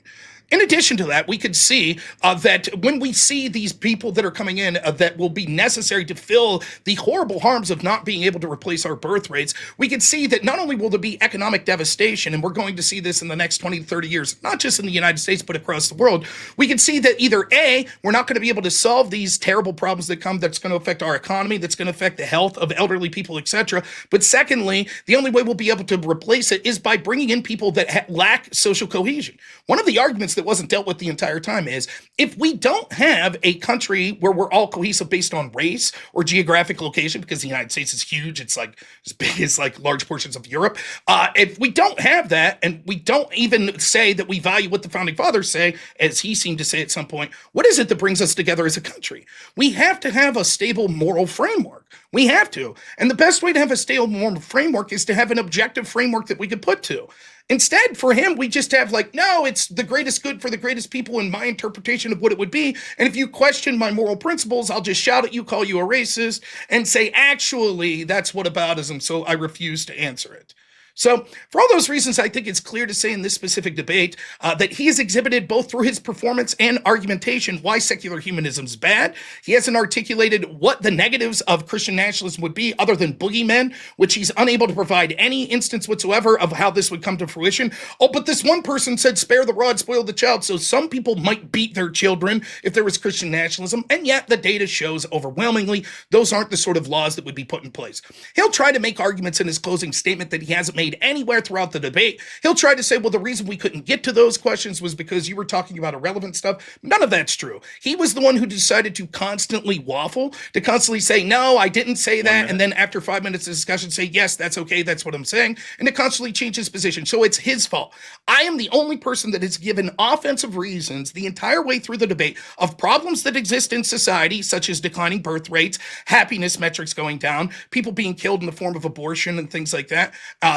We didn't get into it much, but like pornography addiction and all of this stuff, and how that's leading to people being less happy. And when we embrace Christianity, how that makes people more happy. He also hasn't contended with the fact that he has conceded that if we did have Christian nationalism in the framework of which I'm saying, which he didn't dispute would be a viable form of Christian nationalism, he didn't say that's not fair, it's not what it really is. He just said the way that it would be interpreted is in a negative pro-slavery way. There's no evidence to suggest that would be the case, nor am I advocating that, right? He hasn't addressed the fact that this would be able to solve these problems culturally and make people more willing to get married and make people more willing to have children and make people more willing to have these incredibly beneficial relationships that we see by any objective metric in the United States. Being a happy, married Christian family with children is better. Is that time? Yeah, you can finish your I'll just finish my thought. So I enjoyed the debate thoroughly. I know that it got chippy at times. Don't mind the fact that he called me names and stuff like that. It's totally, I just think that it impugns his character when it comes to the rationality of it. Would be happy to come back, and thoroughly enjoyed the debate. So thank you so much, everyone. Thank you. Don't forget, people, there is the vote up for tonight's master debater. So if you haven't voted yet, make sure to get your votes in. You had background noise there, so I had muted you while he was talking because he had a TV playing in the background, John. You've got 8 minutes for your closing statement here. Let me know when you're ready, and I'll start your timer. Yeah, so what I did in my opening statement was I established how Christian nationalism would be bad for America. And with that comes the response from Rob, which is just arbitrary statements as to how he scores a society's health and wellness. And he scores a society's health and wellness by how many babies are being had or how many people are married and anything like that.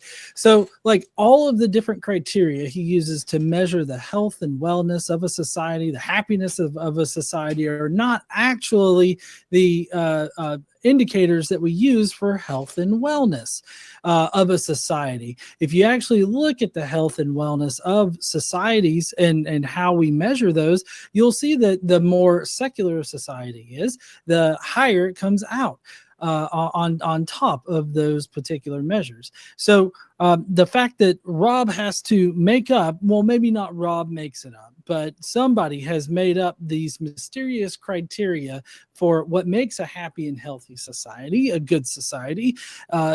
Seems like it's not really based in any kind of like justified or rational reason.